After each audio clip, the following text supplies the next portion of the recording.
വ്യക്തിയിലേക്ക് ഒരു കാര്യം കൺവേ ചെയ്യുമ്പോൾ അത് ഓർത്തിരിക്കാം എന്നുള്ളൊരു രീതി ഉണ്ടല്ലോ.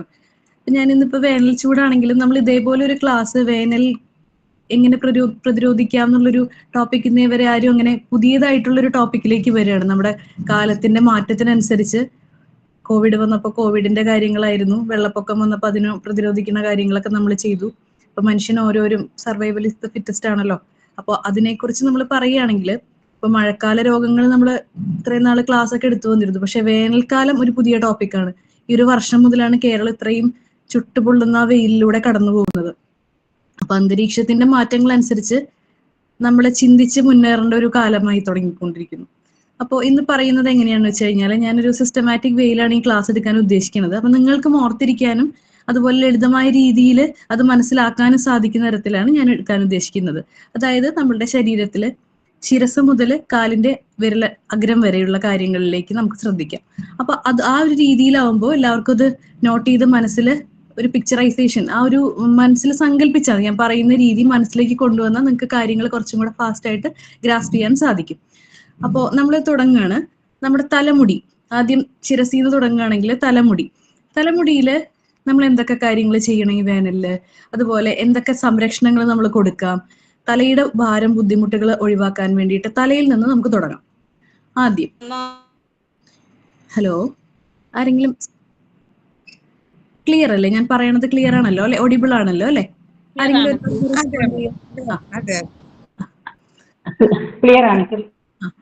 നമ്മൾ രാവിലെ എഴുന്നേൽക്കുമ്പോൾ ആദ്യം ചെയ്യുന്നത് ടോയ്ലറ്റിൽ പോയി അതുപോലെ രാവിലെ ഇത്തിരി വെള്ളം കുടിക്കണം.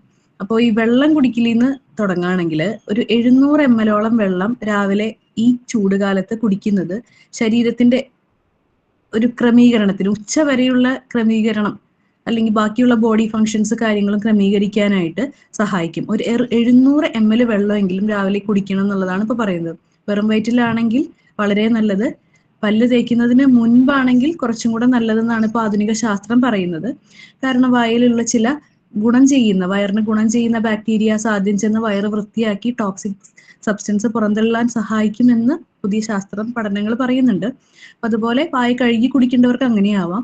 വെള്ളത്തിന്റെ ശരീരത്തിലുള്ള അംശത്തിന്റെ അളവ് വർദ്ധിപ്പിക്കുക എന്നാണ് നമ്മൾ ഈ വേനൽക്കാലത്ത് ഏറ്റവും ശ്രദ്ധിക്കേണ്ട കാര്യം. അത് കഴിഞ്ഞാൽ ടോയ്ലറ്റിൽ പോവുക.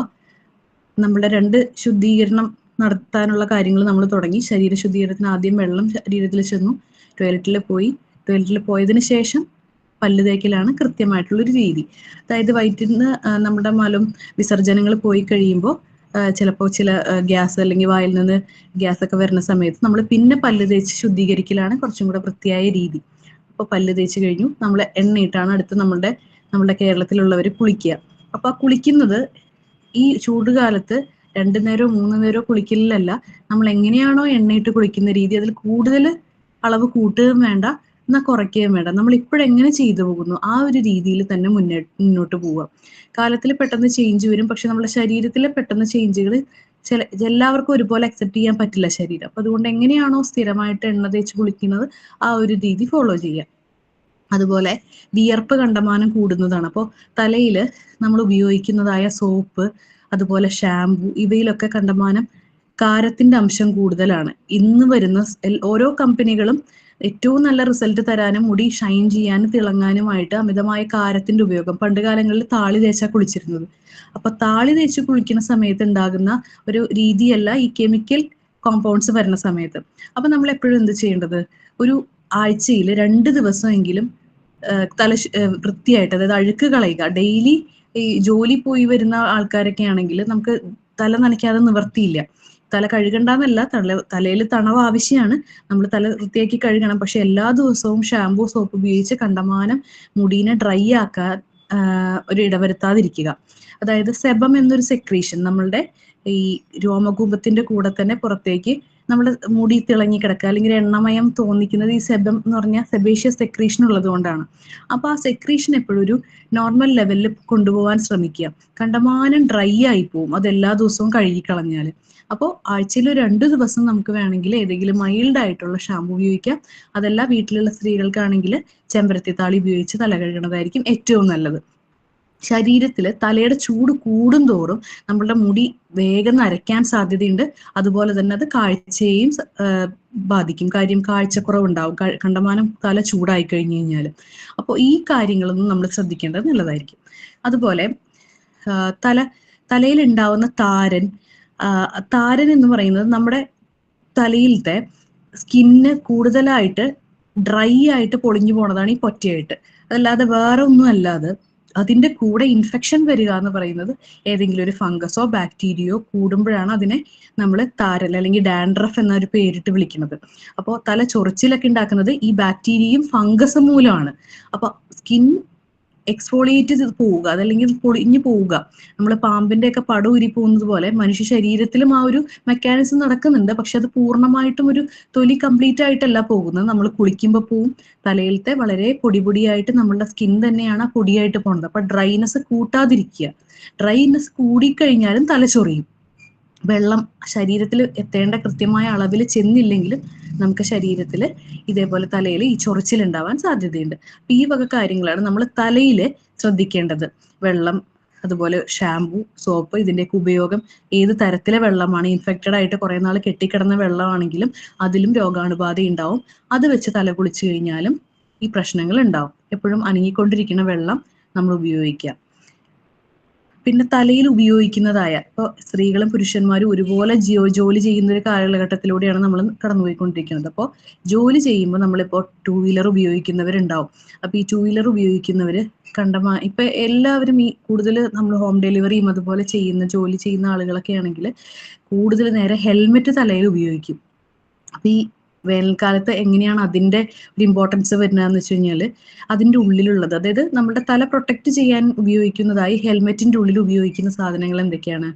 അതിൽ ആഘാതം വരാതിരിക്കാനും തട്ടുമ്പോൾ പ്രശ്നങ്ങൾ ഉണ്ടാതിരിക്കാനും തെർമോക്കോള്, അതുപോലുള്ള ചൂടുള്ള കട്ടിയുള്ള വസ്തുക്കൾ ഉപയോഗിച്ചായിരിക്കും അതിന്റെ നിർമ്മാണം. ഉള്ളിലത്തെ ആണെങ്കിലും അതിന്റെ പുറമെയുള്ള നിർമ്മാണമാണെങ്കിലും ഇത് കണ്ടമാനം ചൂട് തങ്ങി നിൽക്കുന്നതാണ്. അപ്പൊ ഈ ചൂട് വെച്ച് നമ്മൾ ഈ വെയിലത്ത് യാത്ര ചെയ്യുമ്പോൾ, ദൂരയാത്ര ചെയ്യുന്ന ജോലിയുള്ള ആളുകളാണെങ്കിൽ എപ്പോഴും ശ്രദ്ധിക്കുക, എങ്ങനെയെങ്കിലും ഇടയ്ക്കൊന്ന് നിർത്തി ഒരു തണലുള്ള സ്ഥലത്ത് നിർത്തിയിട്ട് ഹെൽമെറ്റ് വെയിലുള്ളിടത്തോ ഇല്ലാത്തടത്തോ ആയിക്കോട്ടെ കുറച്ചു നേരം മാറ്റി വെച്ച് തലയുടെ ചൂടൊന്ന് ക്രമീകരിക്കുന്നത് നല്ലതായിരിക്കും. കാര്യം അത്രയും നമ്മൾ സ്ട്രെസ്സും കൂടും, നമുക്ക് ഇറിറ്റേഷൻ ആവും, നമ്മൾ ആകെ വല്ലാതൊരു വെപ്രാളത്തിലും കൂടെയാവും. കാര്യം തല അത്രയും ചൂടാവുകയാണ്. അപ്പോൾ നമ്മൾ ശ്രദ്ധിക്കാത്ത ചില കാര്യങ്ങളാണ്, സ്ഥിര ജീവിതത്തിൽ നമ്മൾ ശ്രദ്ധിക്കേണ്ട കുറച്ച് കാര്യങ്ങളാണ് ഞാനിവിടെ പറയണത് കേട്ടോ. അപ്പോൾ ഈ ഹെൽമെറ്റിന്റെ ഉപയോഗം എന്ത് ചെയ്യുക, നമ്മൾ ഇടയ്ക്കൊന്ന് ഊരി ഒന്ന് റിലാക്സ് ചെയ്യുക, തലയൊന്ന് വേർപ്പുണ്ടെങ്കിൽ ഒന്ന് ഒരു കോട്ടൺ തുണിയോ അല്ലെങ്കിൽ ഒരു ടിഷ്യൂ പേപ്പറോ കയ്യിൽ കരുതി കഴിഞ്ഞാൽ നല്ലോണം തുടച്ച് വൃത്തിയാക്കി കഴിഞ്ഞതിന് ശേഷം അപ്പൊ നമുക്കൊരു ഉണർവുണ്ടാവും. അടുത്ത യാത്രയിലേക്ക് കുറച്ചൊരു ഉണർവും കിട്ടും. അത്രയും ഫ്രസ്ട്രേറ്റഡ് ആയിരിക്കില്ല, ചെയ്യുന്ന കാര്യങ്ങളിലും നമുക്ക് ആ ഒരു ബുദ്ധിമുട്ട് അനുഭവപ്പെടും. അതല്ലെങ്കിൽ അപ്പൊ നമുക്ക് കാര്യങ്ങൾ സ്മൂത്ത് ആക്കി കൊണ്ടുപോകാനായിട്ട് ഇത് സഹായിക്കും ഇടയ്ക്ക്.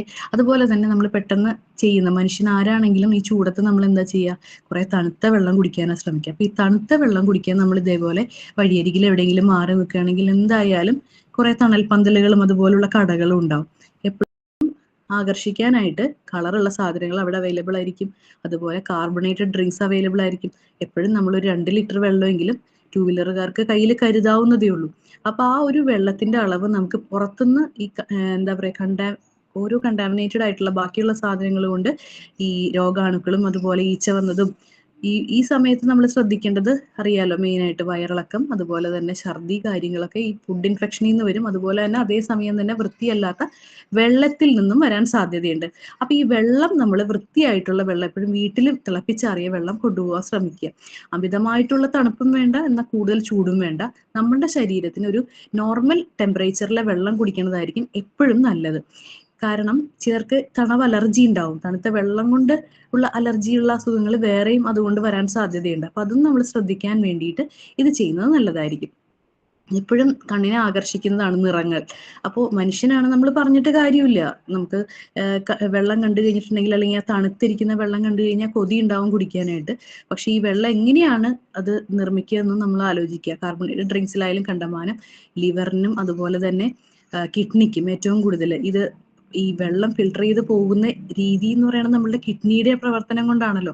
അപ്പൊ ഈ കിഡ്നിയിലെ നെഫ്രോണുകളെ ഇത് തകരാറാക്കാനായിട്ട് ഈ ഫുഡ് ആഡഡ് കളേഴ്സ് വളരെയധികം പ്രശ്നം ഉണ്ടാക്കുന്ന കാര്യമാണ്. അപ്പൊ അതുകൊണ്ട് ആഡഡ് കളേഴ്സ്, ഫുഡിലത്തെ ആഡഡ് കളേഴ്സ് ഈ വാട്ടറിൽ, വെള്ളത്തിൽ വരുന്ന കൊക്കോകോള അല്ലെങ്കിൽ പെപ്സി മുതലായ സോഫ്റ്റ് ഡ്രിങ്ക്സുകളിൽ വരുന്ന കളറുകളും നമ്മുടെ കിഡ്നി അല്ലെങ്കിൽ റിനൽ സിസ്റ്റത്തെ കണ്ടമാനം തകരാറാക്കാൻ സാധ്യതയുണ്ട്. അപ്പൊ അത് അങ്ങനെയുള്ള പാനീയങ്ങൾ ഒഴിവാക്കുന്നതാണ് നല്ലത്. നമുക്ക് കുടിക്കാം എങ്ങനെ, വൃത്തിയുള്ള സ്ഥലത്തെ പൊട്ടുവെള്ളരി പോലുള്ള ജ്യൂസുകളും. അതും ശ്രദ്ധിക്കുക, നമുക്ക് എത്രത്തോളം വൃത്തിയുള്ള പാത്രങ്ങളാണോ വെള്ളമാണോ. ഒരു ചെറിയ കടയാണെങ്കിൽ അവർക്ക് എത്രത്തോളം ലിമിറ്റ് ചെയ്തായിരിക്കും ആ വെള്ളത്തിന്റെ ഉപയോഗം എന്ന് നമ്മൾ തന്നെ ചിന്തിക്കുക. നമ്മൾ വീട്ടിലൊരു ഗ്ലാസ് കഴുകാൻ ഉപയോഗിക്കുന്നതിന്റെ 4/1 ഭാഗം വെള്ളം അവർ ഈ ഗ്ലാസ്സുകൾ കഴുകാൻ ഉപയോഗിക്കുന്നുണ്ടാവില്ല. പലരും കുടിച്ച ഗ്ലാസ്സുകളായിരിക്കും.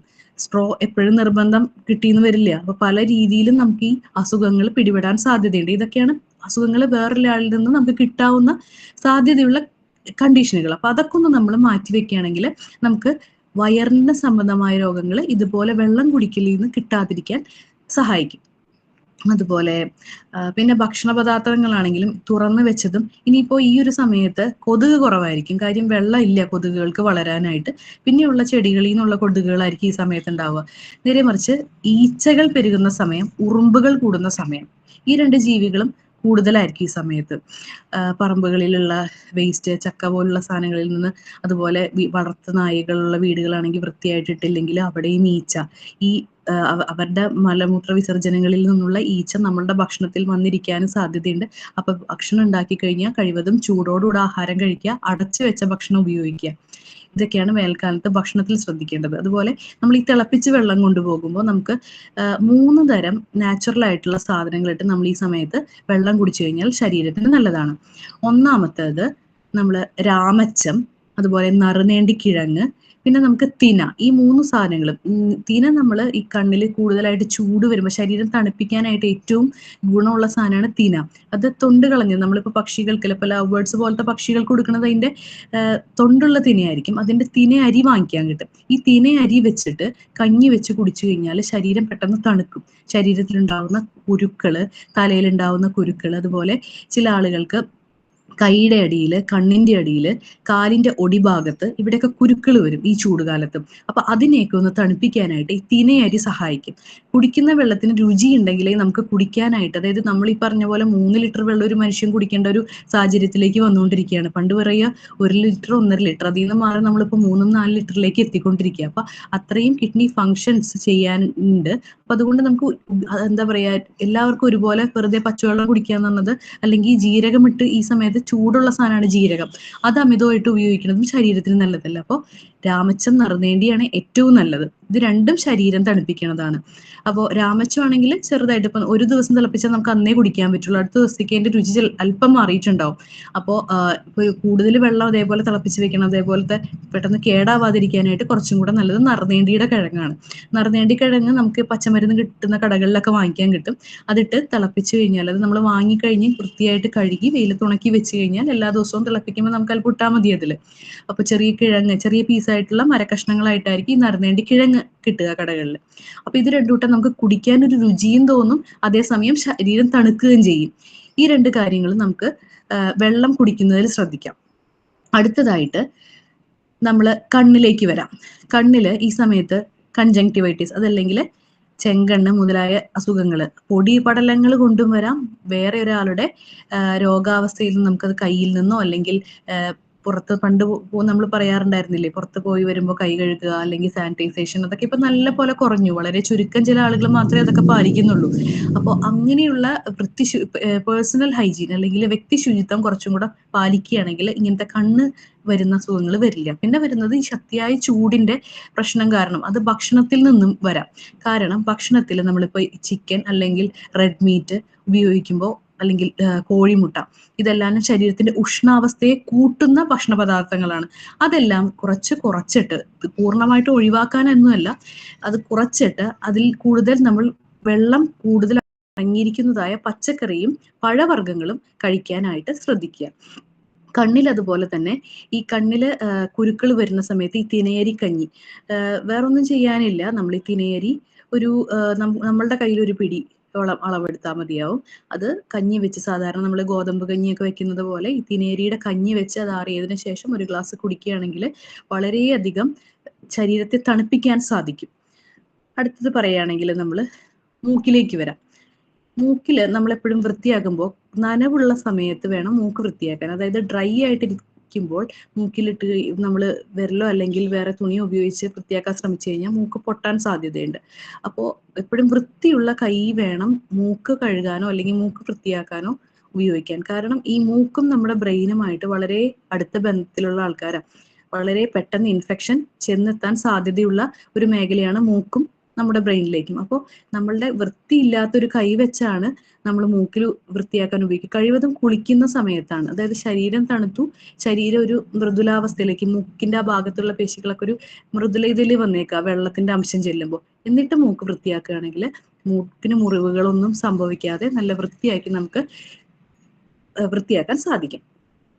അടുത്തത് പറയുകയാണെങ്കിൽ മുഖത്തില് നമുക്ക് പെട്ടെന്ന് ഇപ്പൊ വെയിലടിക്കുകയാണ്, അപ്പൊ നമ്മൾ ഹെൽമെറ്റ് ഉപയോഗിക്കുന്നു, എല്ലാവരും ചിലപ്പോൾ ഫ്രണ്ടിലത്തെ പ്രൊട്ടക്ടർ അടച്ചിടുന്നുണ്ടാവില്ല, അല്ലെങ്കിൽ കൃത്യമായിട്ട് നമുക്ക് ചൂട് കാരണം തുറന്നു വെക്കേണ്ട അവസ്ഥകളൊക്കെ വരും. അപ്പൊ കണ്ടമാനം വെയില് മുഖത്തേക്ക് അടിക്കാൻ സാധ്യതയുണ്ട്.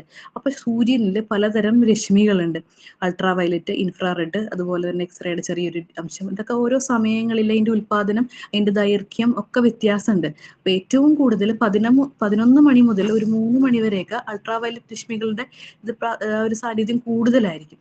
അപ്പോൾ ഇതിനെയൊക്കെ പ്രൊട്ടക്ട് ചെയ്യാൻ, അതിൽ നിന്ന് നമുക്ക് പ്രൊട്ടക്ട് ചെയ്യാനായിട്ട് സൺസ്ക്രീമുകൾ ഉപയോഗിക്കാം. അതിൽ സൺ പ്രൊട്ടക്ഷൻ ഫാക്ടർ SPF എന്ന ഘടനയുള്ള നമ്മളെ സൺസ്ക്രീമുകൾ, അത് 30+ ആണ് പറയുന്നത്. ഇപ്പൊ 40ഉം 50+ഉം നമ്മളുടെ ഈ കൊമേഴ്ഷ്യൽ മാർക്കറ്റിൽ വന്നു കഴിഞ്ഞു. അപ്പോൾ കോസ്മെറ്റിക് പ്രൊഡക്ട്സിൽ ഇപ്പൊ 30+ എന്ന് കാണുന്ന സ്ഥലത്തൊക്കെ ഇപ്പൊ 40ഉം 50ഉം എത്തിക്കഴിഞ്ഞു. അപ്പൊ സൺ പ്രൊട്ടക്ഷൻ ഫാക്ടർ നമ്മളൊന്ന് ശ്രദ്ധിച്ചു വേണം നമ്മളൊരു സൺസ്ക്രീം സെലക്ട് ചെയ്യാനായിട്ട്. കഴിവതും കെമിക്കൽസ് കുറവുള്ളതും നാച്ചുറലായിട്ടും ഓർഗാനിക് ആയിട്ട് മാനുഫാക്ചർ ചെയ്യുന്ന ഏതെങ്കിലും ഒരു കമ്പനിയുടെ ഉപയോഗിക്കുന്നതായിരിക്കും നല്ലത്. കാര്യം ഈ സമയത്ത് കൂണ് മുളയ്ക്കുന്നത് പോലെ പലതരം കമ്പനികളും ഇത് ഇറക്കും അവരുടെ ആവശ്യം. പണ്ട് നമ്മൾ സാനിറ്റൈസറും മാസ്കും ഒക്കെ ഓരോ രോഗാവസ്ഥയിൽ നമ്മൾ ഉപയോഗിക്കേണ്ടി വന്നപ്പോൾ കണ്ടമാനം കമ്പനിക്കാർ വന്നു. ഇപ്പോൾ അവരൊന്നുമില്ല, ആകെ വളരെ പണ്ടുണ്ടായിരുന്ന ആരാണോ മുൻപേ കുറേ ഉണ്ടാക്കി ശീലം വന്ന് ഉള്ള ആളുകൾ അവർ തന്നെ. അപ്പൊ അതുപോലെ തന്നെ ഏതെങ്കിലും ഒരു കൃത്യമായൊരു കമ്പനി, ഒരു പേരുള്ള നല്ല വർഷങ്ങളായിട്ട് ഒരു എന്താ പറയുക നല്ലൊരു വിലയും അതേപോലെ ഒരു നമുക്ക് വിശ്വസിക്കാവുന്ന രീതിയിലത്തെ ഒരു കമ്പനിയുടെ സൺ പ്രൊട്ടക്ഷൻ ക്രീം വാങ്ങിച്ച് ഉപയോഗിക്കാൻ ശ്രമിക്കുക. കാര്യം ഈ ക്രീമുകളിൽ നിന്നും കണ്ടമാനം വേറെ അസുഖങ്ങൾ വരാൻ സാധ്യതയുണ്ട്. അതായത് പുതിയതറിഞ്ഞു വന്ന കമ്പനി അവർ ചിലപ്പോൾ ഒരു ട്രയൽ ആയിരിക്കാം. അപ്പൊ അതുകൊണ്ട് നമ്മളതിൽ പെടാതെ ശ്രദ്ധിക്കുക. എപ്പോഴും ഒരു നെയിം ഉള്ള കമ്പനിയുടെ വാങ്ങിച്ച് ഉപയോഗിക്കാൻ ശ്രമിക്കുക. അതുപോലെ പിന്നെ ചെവിയിലെ കാര്യം ശ്രദ്ധിക്കാനാണെങ്കിൽ, ചെവിയിൽ കണ്ടമാനം വാക്സ് ഉൽപ്പാദിപ്പിക്കുന്നുണ്ട് ഒരു കണ്ടീഷനിൽ നമ്മൾ തന്നെ ഇതിന്റെ വാക്സ് കളയാതെ ഒരു ഡോക്ടറുടെ സഹായത്തോടു കൂടെ എന്താണ് ചെയ്യേണ്ടത് എന്നൊരു ചോദിച്ച് മനസ്സിലാക്കിയതിന് ശേഷം നമ്മൾ ചെവിയിലെ വാക്സ് വൃത്തിയാക്കുക. അതുപോലെ ബെഡ്, നമ്മൾ ഈ ചെവിയുടെ കാര്യം പറയുകയാണെങ്കിൽ നമ്മൾ കിടന്നുറങ്ങുന്നത് ബെഡ് അതെപ്പോഴും വൃത്തിയായിരിക്കണം. കാരണം ഈ സമയത്ത് ഞാൻ നേരത്തെ പറഞ്ഞല്ലോ ഈച്ച, അതുപോലെ ഉറുമ്പും ഈ സമയത്ത് കൂടുതൽ നമ്മളുടെ ബെഡിന്റെ കരികിൽ നോക്കിക്കഴിഞ്ഞാൽ ചിലപ്പോൾ കാണാൻ പറ്റും ജനലരികത്ത് കൂടെ ഇത് കൂടുകൂട്ടി പോകുന്ന, അല്ലെങ്കിൽ കണ്ടമാനം ഉറുമ്പുകൾ ഉണ്ടാവും. അപ്പൊ ചെറിയ കുട്ടികളുള്ള വീടുകളിൽ എപ്പോഴും ബെഡ്ഷീറ്റ് വൃത്തിയായി കുടഞ്ഞു വിരിച്ച്, അതുപോലെ തന്നെ വേറെ ഒരു ഉറുമ്പുകളൊന്നും ഇല്ല എന്നുള്ള ഉറപ്പുവരുത്തി. അല്ലെങ്കിൽ രാത്രിയായിരിക്കും ചെവിയിൽ ഉറുമ്പ് പോയി പേടിച്ച് ബഹളമായി എല്ലാവരുടെ ഉറക്കവും പോവും, കണ്ടമാനം പേടിക്കുകയും ചെയ്യും ആ സമയത്ത്. അപ്പോൾ നമ്മൾ ചെവിയിൽ ഉറുമ്പ് പോവാതെ മറ്റു പ്രാണികളൊന്നും പോവാത്ത രീതിയിൽ ബെഡ് എപ്പോഴും കുടഞ്ഞ് വൃത്തിയാക്കി, വേനൽക്കാലാണ് നമുക്ക് പറ്റുന്നവർക്ക്, വലിയ ബെഡൊക്കെ ഉള്ളവർക്ക് സാധിക്കുന്നറിയില്ല, അല്ലെങ്കിൽ പ്രായമുള്ള ആളുകൾ ഉള്ള വീടുകളിൽ നമുക്ക് ബെഡ് പൊക്കിയൊന്നും പുറത്തേക്ക് ഇടാനൊന്നും സാധിക്കില്ല. പക്ഷെ ഈ മഴക്കാലത്തിന് മുൻപ് എല്ലാവരും ബെഡ് ഒന്ന് ചൂടാക്കി അത് ഹൈജീനിക് ആക്കണത് നല്ലതായിരിക്കും. കാര്യം ഈ ചൂടില് രോഗാണുക്കൾ കണ്ടമാനം, അറിയാലോ നമ്മൾ എല്ലാ ദിവസവും കിടന്നുറങ്ങുന്ന ബെഡാണ്, എത്രത്തോളം അഴുക്കുണ്ടാവും ആ ബെഡിൽ. അപ്പൊ ആ ബെഡ് എപ്പോഴും വൃത്തിയാക്കി ഒന്ന് ചൂട് കൊള്ളിച്ച്, പഞ്ഞി കിടക്കുകയാണെങ്കിൽ അതൊക്കെ ഒന്ന് ചൂടാക്കി കഴിയുമ്പോൾ നമുക്ക് കിടക്കാനും ഒരു സുഖം കിട്ടും. അതുപോലെ തന്നെ അറ്റ് ദ സെയിം ടൈം അത് ഹൈജീനിക് ആവുകയും ചെയ്യും. അതുപോലെ ഈ സമയത്ത് എല്ലാവർക്കും AC പോസിബിൾ അല്ല, എല്ലാവരുടെ വീട്ടിൽ AC ഉണ്ടാവണം എന്നില്ല. അതുപോലെ ചൂട്, ഈ വിയർപ്പ്, തലയിലെ വിയർപ്പ് ഈ തലോണയിലാണ് ഉണ്ടാവുക. അപ്പൊ ഈ തലോണ എപ്പോഴും വെയിലത്ത് വെച്ചിട്ട് വൃത്തിയാക്കാൻ ശ്രമിക്കുക. നമ്മൾ ഉപയോഗിച്ച് കണ്ടമാനം വിയർപ്പുണ്ടെങ്കിൽ അതിൽ നിന്നും ഫംഗൽ ഇൻഫെക്ഷൻസ് വരാൻ സാധ്യതയുണ്ട്. അതിൻ്റെ ഉള്ളിലുള്ള മെറ്റീരിയൽ ചൂടുള്ളതായിരിക്കാം, ചിലപ്പോൾ പഞ്ഞിയായിരിക്കാം, നനഞ്ഞ് അതിലും ഫംഗസും ബാക്ടീരിയയും വന്ന് നമുക്ക് കഴുത്തിലും അല്ലെങ്കിൽ തലയുടെ ഭാഗത്തും വേറെ ചൊറിച്ചിലൊക്കെ വരാൻ സാധ്യതയുണ്ട്. അപ്പൊ നമ്മൾ എന്ത് ചെയ്യണം, ആ തലോണയും അതുപോലെ ചൂട് കൊള്ളിച്ചൊന്ന് വെയിലത്തൊക്കെ വെച്ച് ഹൈജീനിക് ആയിട്ട് ഉപയോഗിക്കാൻ ശ്രമിക്കുക. ചെവി കഴിഞ്ഞു. ഇനി നമ്മൾ ചുണ്ട്, വായ, പല്ല്. വെള്ളം ഏറ്റവും കുറഞ്ഞ സമയമാണ് ശരീരത്തിൽ. ഇതുപോലെ തന്നെ നമ്മുടെ വായയും ടെമ്പറേച്ചർ മെയിൻറ്റെയിൻ ചെയ്യുന്ന മെയിൻ ഘടകമാണ്. കണ്ടിട്ടുണ്ടോ പട്ടി എപ്പോഴും ഇങ്ങനെ ശ്വസിക്കുമ്പോൾ ഹാ ഹാ എന്ന് പറഞ്ഞിട്ട് അവർ കിതയ്ക്കുന്ന അത് അവരുടെ ടെമ്പറേച്ചർ മെയിൻറ്റെയിൻ ചെയ്യാനുള്ള ഒരു മെക്കാനിസമാണ്. അപ്പൊ ആ ഒരു ടെമ്പറേച്ചർ മെയിൻറ്റെയിൻ ചെയ്യുന്ന ഭാഗമാണ് നമ്മളുടെ വായ.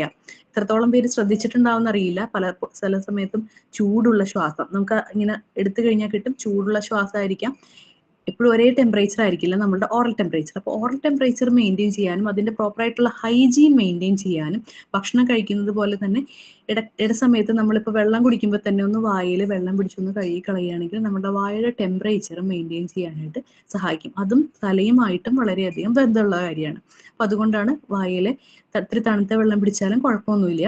ഐസുള്ള വെള്ളമല്ല ഉദ്ദേശിച്ചത്, സാധാരണ തണുത്ത വെള്ളം. തണുത്ത വെള്ളം ഉപയോഗിച്ച് നമ്മൾ വായിലെ ടെമ്പറേച്ചർ നമുക്ക് മെയിൻറ്റെയിൻ ചെയ്യാൻ സഹായിക്കും. ഇനി വരികയാണെങ്കിൽ കഴുത്ത് സ്ത്രീകളിലല്ല, ഏറ്റവും കൂടുതൽ പുരുഷന്മാരാണ് അത് ശ്രദ്ധിക്കേണ്ടത്. കോളറുള്ള ഡ്രസ്സ് ഇടുമ്പോൾ നമ്മളെ ഈ കോളർ ഭാഗം, കഴുത്തിന്റെ ഈ ഭാഗത്ത് എപ്പോഴും വേർപ്പ് തങ്ങി നിൽക്കുക, അല്ലെങ്കിൽ ഉരസിൽ ആ ഒരു ഫ്രിക്ഷൻ വരാൻ സാധ്യതയുണ്ട്. ഡ്രസ് മെറ്റീരിയൽ അനുസരിച്ചിട്ട് എപ്പോഴും കോട്ടൺ വസ്ത്രം ധരിക്കാൻ ശ്രദ്ധിക്കുക. ഈ വേനൽക്കാലത്ത് കോട്ടൺ വസ്ത്രം ധരിക്കുമ്പോൾ 2-3 ഗുണങ്ങളുണ്ട്. ഒന്നാമത് ആ ശരീരത്തിന്റെ ചൂട് നമുക്ക് തന്നെ കുറയുന്നതായിട്ട് അനുഭവപ്പെടും. രണ്ടാമത്തത് വിയർപ്പിന്റെ സ്മെല്ലുള്ള ആളുകൾക്ക്, അതും എപ്പോഴും ഈ പോളിസ്റ്റർ അല്ലെങ്കിൽ അതുപോലെ കട്ടിയുള്ള ഒരു ഫൈബർ അങ്ങനത്തെയുള്ള മെറ്റീരിയൽ ഉപയോഗിക്കുന്നതിനേക്കാളും കൂടുതൽ ഏറ്റവും നല്ലത് കോട്ടൺ ആയിട്ട്, അതായത് വായു സഞ്ചാരം കൂടുതലായിരിക്കും കോട്ടൺ വസ്ത്രങ്ങൾ ധരിച്ചു കഴിഞ്ഞാൽ. അപ്പൊ അതുപോലെ ഇളം നിറത്തിലുള്ള, എപ്പോഴും ഏറ്റവും നല്ലത് വേനൽക്കാലത്ത് ധരിക്കാൻ ഒരു 2 കൂടുതൽ വെളുത്ത നിറത്തിലുള്ള വസ്ത്രങ്ങൾ കരുതുന്നത് നല്ലതായിരിക്കും. സ്ത്രീകൾ ഉപയോഗിക്കുന്ന ഷോൾ ആണെങ്കിലും വെള്ള നിറത്തിൽ ഉപയോഗിക്കുകയാണെങ്കിൽ കഴിവതും ആ ചൂടിനെ പ്രതിരോധിക്കാൻ സഹായിക്കും. നമുക്കും ഒരു സുഖമാണ്. കാര്യം ജോലി ചെയ്യുന്ന സമയത്ത് നമ്മൾ പല ചിന്തകളിലായിരിക്കാം. അപ്പൊ നമ്മളുടെ ഈ സ്ട്രെസ് നമ്മൾ അറിയില്ല. ഈ ചെറിയ കാര്യങ്ങളിൽ നിന്ന് വലിയ ഇറിറ്റേഷൻ നമ്മളുടെ ചെയ്യാനായിട്ട് നമുക്കൊരു പിരിമുറുക്കം അനുഭവപ്പെടും. അപ്പൊ അതിൽ നിന്നൊക്കെ ചെറിയ ചെറിയ കാര്യങ്ങൾ കൊണ്ട് നമ്മൾ മനസ്സിനെയും ഒരു സന്തോഷം കിട്ടും, ഈ ചൂട് കുറവാണെങ്കിൽ. അപ്പൊ അങ്ങനെയുള്ള ഡ്രസ്സ്, അതേപോലെ നമ്മൾ ഫോർമൽ ആയിട്ടുള്ള ഡ്രസ്സിൽ നമുക്ക് ഇപ്പൊ ഈ കോളർ നിവർത്തിയില്ല, നമുക്കത് ഉപയോഗിക്കേണ്ടതായിട്ട് വരും. അപ്പോൾ അതിലാണെങ്കിലും വെളുപ്പ നിറം അല്ലെങ്കിൽ വളരെ ലൈറ്റ് നിറമുള്ള ഡ്രസ്സുകൾ വേനൽക്കാലത്ത് ഉപയോഗിക്കാൻ ശ്രദ്ധിക്കുക. നമ്മുടെ സോഷ്യൽ മീഡിയയിലൊക്കെ വന്നിട്ടുണ്ടായിരുന്നു ബലൂൺ വെച്ചിട്ട്, അതിന്റെ ഒരു ഉദാഹരണം വെച്ചിട്ട്. ആരൊക്കെ ശ്രദ്ധിച്ചിട്ടുണ്ടെന്ന് അറിയില്ല. നമ്മൾ ബലൂൺ, ഡാർക്ക് കളറിലെ ബലൂൺ വെയിലത്ത് വെക്കുമ്പോൾ പെട്ടെന്ന് പൊട്ടിപ്പോകുന്നതായിട്ടും, വെള്ള നിറത്തിലെ ബലൂൺ വെക്കുമ്പോൾ അത് ഏറെ നേരം അത് നിൽക്കുന്നതായിട്ടുള്ള കുറച്ച് വീഡിയോസ് ഒക്കെ ഇറങ്ങിയിട്ടുണ്ട്, അതിന്റെ ഉദാഹരണം കാണിച്ചുകൊണ്ട്. ആ വെള്ള ബലൂണിന്റെ ഉള്ളിൽ വേറൊരു കറുത്ത ബലൂൺ വെച്ച് കഴിഞ്ഞാൽ കറുത്ത ബലൂണാണ് ആദ്യം പൊട്ടി പോകുന്നത്. അങ്ങനെയുള്ള കുറച്ച് വീഡിയോസ് ഒക്കെ, ഇതൊക്കെ ഉദാഹരണമായിട്ട് നമ്മുടെ സോഷ്യൽ മീഡിയയിൽ ഉണ്ടായിരുന്നു. അപ്പോൾ ഇങ്ങനത്തെ കാര്യങ്ങൾ ശ്രദ്ധിക്കുക. ഞാൻ ആ ഉദാഹരണം ഇപ്പൊ പറഞ്ഞത് എന്താന്ന് വെച്ച് കഴിഞ്ഞാൽ, നമ്മൾ ആ വെളുത്ത വസ്ത്രത്തിന്റെ പ്രാധാന്യം പറയാൻ വേണ്ടിയിട്ട് ഞാൻ പറഞ്ഞതാണ് കേട്ടോ. അപ്പോൾ ശരീരത്തിൽ ആ കിരണങ്ങൾ വന്ന് നമ്മൾ പഠിച്ചിട്ടുണ്ടാവും ചെറിയ ക്ലാസ്സിൽ. അതുപോലെ തന്നെ കുടയാണ് ഏറ്റവും പ്രധാനം. നമ്മളിപ്പോ ഒരു കാറിൽ സഞ്ചരിക്കുന്നവരായിക്കോട്ടെ, നടന്നു പോകുന്നവരായിക്കോട്ടെ, 2 വീലർ ഉപയോഗിക്കുന്നവരായിക്കോട്ടെ, ഈ 3 രീതിയാണല്ലോ പ്രധാനമായിട്ടും നമ്മളുടെ ദൈനംദിന ജീവിതത്തിൽ നമ്മൾ ഉപയോഗിക്കുന്ന യാത്രാമാർഗങ്ങൾ. അപ്പോൾ 3 രീതിയിൽ നമ്മൾ എവിടെയെങ്കിലും ഒന്ന് നിർത്തി നമുക്കൊന്ന് ദൂരം വരെ നടക്കണമെങ്കിൽ കുട ഉണ്ടാവണം കയ്യിൽ. അതുപോലെ കാറിലാണെങ്കിലും നമ്മൾ ഒരു പാർക്കിംഗ് ഏരിയ കഴിഞ്ഞിട്ട് നമ്മൾ ചിലപ്പോൾ എല്ലാവർക്കും ഈ തിരക്കേറിയ സിറ്റിയിൽ ഒരുപോലെ പാർക്ക് ചെയ്ത് നമുക്ക് തൊട്ടടുത്ത് നമ്മളുടെ കാര്യം കഴിഞ്ഞ് തിരിച്ചു വരാനുള്ള ഒരു സാഹചര്യം ആയിരിക്കില്ല. അപ്പോൾ ആ രീതിയിലത്തെ കാര്യങ്ങൾ നമ്മൾ ശ്രദ്ധിക്കുക. എപ്പോഴും ഒരു കുട കയ്യിൽ കരുതുക. ബാഗിലാണെങ്കിലും ഒരു കുട വെക്കുക. അതുപോലെ എന്താ പറയാ, നടന്നു പോകുന്നവരാണെങ്കിലും ചെറിയൊരു അളവിൽ വെള്ളം കയ്യിൽ കരുതാൻ ശ്രമിക്കുക. ചെറിയൊരു അളവിൽ നമുക്ക് പെട്ടെന്നൊരു അസ്വസ്ഥത വന്നു കഴിഞ്ഞാൽ കുടിക്കാവുന്ന രീതിയിലൊരു വെള്ളം, അതിൽ നേരിയ ഉപ്പും, അല്ലെങ്കിൽ ഷുഗറുള്ള ആൾക്കാരും പ്രഷറുള്ള ആൾക്കാരും അവർ ശ്രദ്ധിക്കേണ്ടതാണ്. മധുരമാണോ ഉപ്പാണോ എന്നുള്ളത് നമ്മൾ ശ്രദ്ധിച്ചിട്ട് അതിൽ ഇത്തിരി ചെറുനാരങ്ങ നീര് പിഴിഞ്ഞൊരിത്തിരി വെള്ളം ഒരു കുപ്പിയിൽ കയ്യിൽ കരുതുകയാണെങ്കിൽ അതായിരിക്കും ഏറ്റവും നല്ലത്. കുറെ ഒഴിക്കണം എന്നല്ല, 2-3 തുള്ളി നമുക്കൊരു രുചി ഉണ്ടാവും കുടിക്കാനായിട്ട്, ഒന്ന് റീഫ്രഷിങ് ആവുകയും ചെയ്യും. അപ്പൊ പുറത്തുള്ള കഴിവതും വെള്ളം കുറച്ചിട്ട് നമുക്ക് മനസ്സങ്ങോട്ട് വിളിക്കും കുടിക്കാനായിട്ട്. കാർബണേറ്റഡ് ഡ്രിങ്ക്സ് ഒക്കെ കഴിക്കുമ്പോൾ കിട്ടുന്ന അപ്പോഴത്തെ ആ ഒരു സുഖത്തിന് വേണ്ടി എല്ലാവരും അതിലേക്ക് പോകും. പക്ഷെ ഈ വെള്ളമായിരിക്കും ശരീരത്തിന് ഗുണം ചെയ്യുക. അടുത്തത് കഴുത്ത് കഴിഞ്ഞു. ഇനി നമ്മളുടെ ശരീരം, ഞാൻ സ്കിന്നിനെ കുറിച്ചാണ് പറയണത് കേട്ടോ. വായയുടെ ഒരു കാര്യം കൂടെ പറയാനുണ്ട്. വായയിൽ പോളങ്ങൾ വരിക, അത് ഈ ചൂട് കാലത്ത് ചൂട് ഭക്ഷണം, അതായത് കൂടുതലായിട്ട് ശരീരം ചൂട് ഉൽപ്പാദിപ്പിക്കുന്നതായിട്ടുള്ള ഭക്ഷണങ്ങൾ. എന്തിനാണ് ഈ ചൂട് ശരീരം കൂടുതലായിട്ട് ഉൽപ്പാദിപ്പിക്കുന്നത് എന്ന് വെച്ചാൽ, മഴക്കാലത്തിൽ ദഹനം എളുപ്പമായിരിക്കും. കാര്യം പുറത്ത് തണവാണ്. അപ്പൊ ശരീരം അതിനനുസരിച്ചിട്ട് ചൂട് ഉൽപ്പാദിപ്പിച്ച് ദഹന പ്രക്രിയ വേഗം നടക്കും മഴക്കാലത്ത്. ചൂടുകാലത്ത് അങ്ങനെയല്ല. പലർക്കും വിശപ്പ് കുറവായിരിക്കും. ഇതാണ് അതിന്റെ കാരണം. ദഹനം കുറവാണ്. ശരീരത്തിന്റെ പുറത്തും ചൂട് അകത്തും ചൂട്. അപ്പൊ ദഹനം നമ്മൾ വളരെ പച്ചക്കറി പോലുള്ള ആഹാരങ്ങൾ കഴിക്കുകയാണെങ്കിൽ ദഹിക്കാൻ എളുപ്പമായിരിക്കും. അതിന്റെ അളവും മഴക്കാലത്തിൽ നിന്ന് കുറയ്ക്കുന്നത് നല്ലതായിരിക്കും. വിശന്നിരിക്കണം എന്നല്ല ഞാൻ ഉദ്ദേശിച്ചത്. വളരെ ചെറിയ അളവിൽ എളുപ്പം ദഹിക്കാവുന്ന രീതിയിൽ വെള്ളമടങ്ങിയ കുമ്പളങ്ങ, മത്തങ്ങ പോലുള്ള സാധനങ്ങളൊക്കെ ആണെങ്കിൽ ശരീരം തണുപ്പിക്കുകയും ചെയ്യും, അതേസമയം വെള്ളം ശരീരത്തിന് കൂടുതൽ കൊടുക്കുകയും ചെയ്യും. അങ്ങനെയുള്ള ഭക്ഷണ പദാർത്ഥങ്ങൾ കഴിക്കാൻ ശ്രമിക്കുക. സ്കിന്നിലെ കാര്യം പറയുകയാണെങ്കിൽ, സ്കിന്ന് വിയർപ്പാണ്. അപ്പോൾ വിയർപ്പ്, ചൂടുകുരു, ഇതെല്ലാം വരുന്നത്, ചൂടുകുരു എന്ന് പറയുന്നത് ഞാൻ നേരത്തെ പറഞ്ഞില്ലേ, തലയിലത്തെ സെബം സെക്രീറ്റ് ചെയ്യുന്നതായിട്ടുള്ളൊരു ചെറിയൊരു ഡക്റ്റ് ഉണ്ട്. ആ ഡക്റ്റ് അടഞ്ഞ് അതിൻ്റെ ഉള്ളിൽ കെട്ടിക്കിടക്കുകയാണെങ്കിലാണ് നമുക്ക് ഈ ചൂടുകുരു വരിക. അപ്പൊ ഈ ചൂടുകുരു സെബം കറക്റ്റായിട്ട് പുറത്ത് പോകുന്നില്ല, വിയർപ്പിന്റെ ആ ഗ്രന്ഥികളെല്ലാനും ബ്ലോക്ക് ആവുമ്പോഴാണ് ഈ ചൂടുകുരു വരുന്നത്. ഈ ചൂടുകുരു ചില കാര്യങ്ങളുടെ അസുഖങ്ങളുടെ ലക്ഷണങ്ങളും കൂടെയാണ്. അതും കൂടെ ഒന്ന് പറഞ്ഞു തരാം. ചൂട് ഒന്നാമതേ നമ്മുടെ ശരീരത്തിൽ കറക്റ്റ് ആയിട്ടുള്ള ആ ഒരു മെക്കാനിസം ഫങ്ഷൻ ചെയ്യാത്തത് കൊണ്ടാണ് ഈ ചൂടിന്റെ കുരു ഇങ്ങനെ അടഞ്ഞു പോകുന്നതും അതുപോലെ അമിതമായിട്ടുള്ള ചുവപ്പോട് കൂടി അല്ലെങ്കിൽ വേദനയോട് കൂടിയ കുരുക്കൾ വരുന്നത്. ഇത് മാറിയില്ല. ഇപ്പൊ നമ്മൾ എന്തെങ്കിലും മരുന്ന് അല്ലെങ്കിൽ ഒരു പൗഡർ ഇട്ടു, പ്രിക്ലീറ്റ് പൗഡർ എന്ന് പറഞ്ഞ കണ്ടമാന പൗഡറുകൾ, നൈസിൽ പോലുള്ള പൗഡറുകൾ നമ്മുടെ മാർക്കറ്റിൽ അവൈലബിൾ ആണ്. ഇതെല്ലാം ഉപയോഗിച്ചതിന് ശേഷം ഈ ചൂടുകുരു അതുപോലെ തന്നെ പാടോടുകൂടി മാറാതെ നിൽക്കുകയാണെങ്കിൽ നിങ്ങൾ നിങ്ങളുടെ ബ്ലഡ് ഷുഗർ ലെവൽ ഒന്ന് നോക്കുക.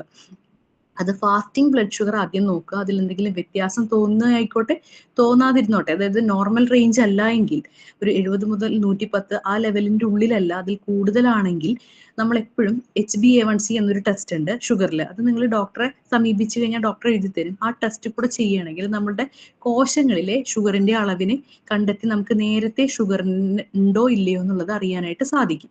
അപ്പോൾ ഈ ടെസ്റ്റുകൾ ചെയ്യുക. ഈ ചൂടുകുരു ഒരു പ്രായം കഴിഞ്ഞിട്ട്, അതായത് ഒരു 40-ന് മുകളിലോ, അല്ലെങ്കിൽ ഇന്നത്തെ ജനറേഷന് വളരെ ചെറിയ പ്രായത്തിലാണ് ഇത് വരുന്നത്. കാരണം 60കൾ മുകളിലേക്കുള്ള ആളുകളിൽ സ്ട്രോക്കുകൾ, കാര്യങ്ങൾ അസുഖം മൂലം വരുന്നതാണ്. ഇപ്പോൾ പല ആളുകളും ഒരു 40, 45, 50 വയസ്സിനുള്ള മരണങ്ങൾ നമ്മൾ കണ്ടമാനം ഈ ഒരു കാലഘട്ടത്തിൽ കേൾക്കുകയാണ്. അപ്പൊ ഇതിന് നമ്മുടെ ജീവിത ശൈലിയുമായിട്ട് വളരെയധികം ബന്ധമുണ്ട്. എപ്പോഴും നമുക്ക് ഒരു വാക്സിൻ എടുത്തത് കൊണ്ട് മാത്രമാണ് ഇത് വരാൻ സാധ്യത എന്ന് നമുക്ക് പറയാൻ പറ്റില്ല. ഇന്നുള്ള റെസ്റ്റോറൻറ്റുകളെല്ലാനും 10 മണി അല്ലെങ്കിൽ ഒരു 6:30 മുതൽ വർക്ക് ചെയ്യുന്നതാണ്. ഭക്ഷണം, അസമയത്തുള്ള ഭക്ഷണ രീതി ദഹനത്തെ പ്രയാസപ്പെടുത്തുന്നുണ്ട്. കഴിക്കുന്ന ഭക്ഷണങ്ങളിലുള്ള കണ്ടമാനം കെമിക്കലുകളും മസാലകളും നമ്മുടെ ശരീരത്തിന് നല്ലതല്ല. അപ്പോൾ ഈ കഴിക്കേണ്ടാത്ത സമയത്ത് ഭക്ഷണ രീതി നമ്മുടെ ആയുസിനെ കുറയ്ക്കുന്നുണ്ട്. നമ്മളൊരു യാത്രയിലാണ്, നമുക്ക് നിവൃത്തിയില്ല, നമ്മൾ ചിലപ്പോൾ കഴിച്ചെന്ന് വരും. പക്ഷെ ഇന്നത്തെ ഒരു ജനറേഷന്റെ ഒരു ട്രെൻഡായി മാറിക്കൊണ്ടിരിക്കുകയാണ് ലേറ്റ് ആയിട്ടുള്ള ഭക്ഷണ രീതി അല്ലെങ്കിൽ സമയം. അതേപോലെ കഴിക്കുന്ന ഭക്ഷണമാണെങ്കിൽ ചൂടുള്ളതും ദഹിക്കാൻ വളരെയധികം ബുദ്ധിമുട്ടുള്ളതും ഭക്ഷണങ്ങളാണ് ഇന്ന് നമ്മൾ കുഞ്ഞുങ്ങൾ മുതൽ കഴിച്ചു തുടങ്ങിക്കൊണ്ടിരിക്കുന്നത്.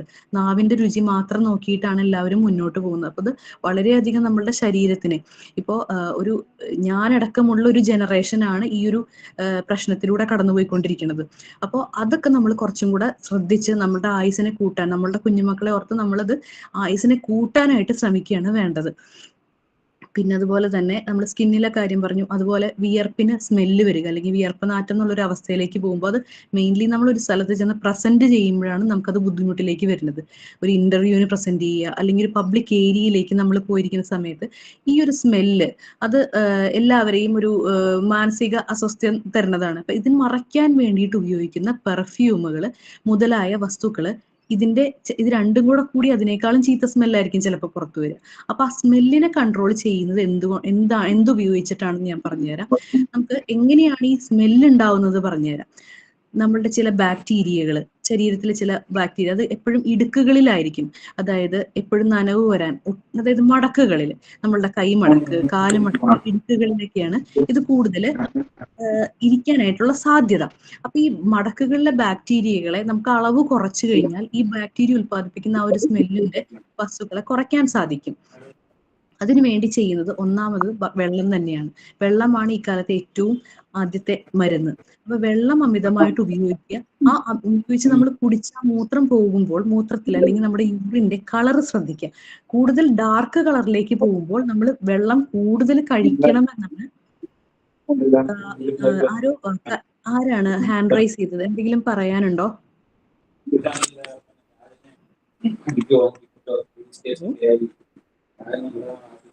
അറിയാതായതാണോ?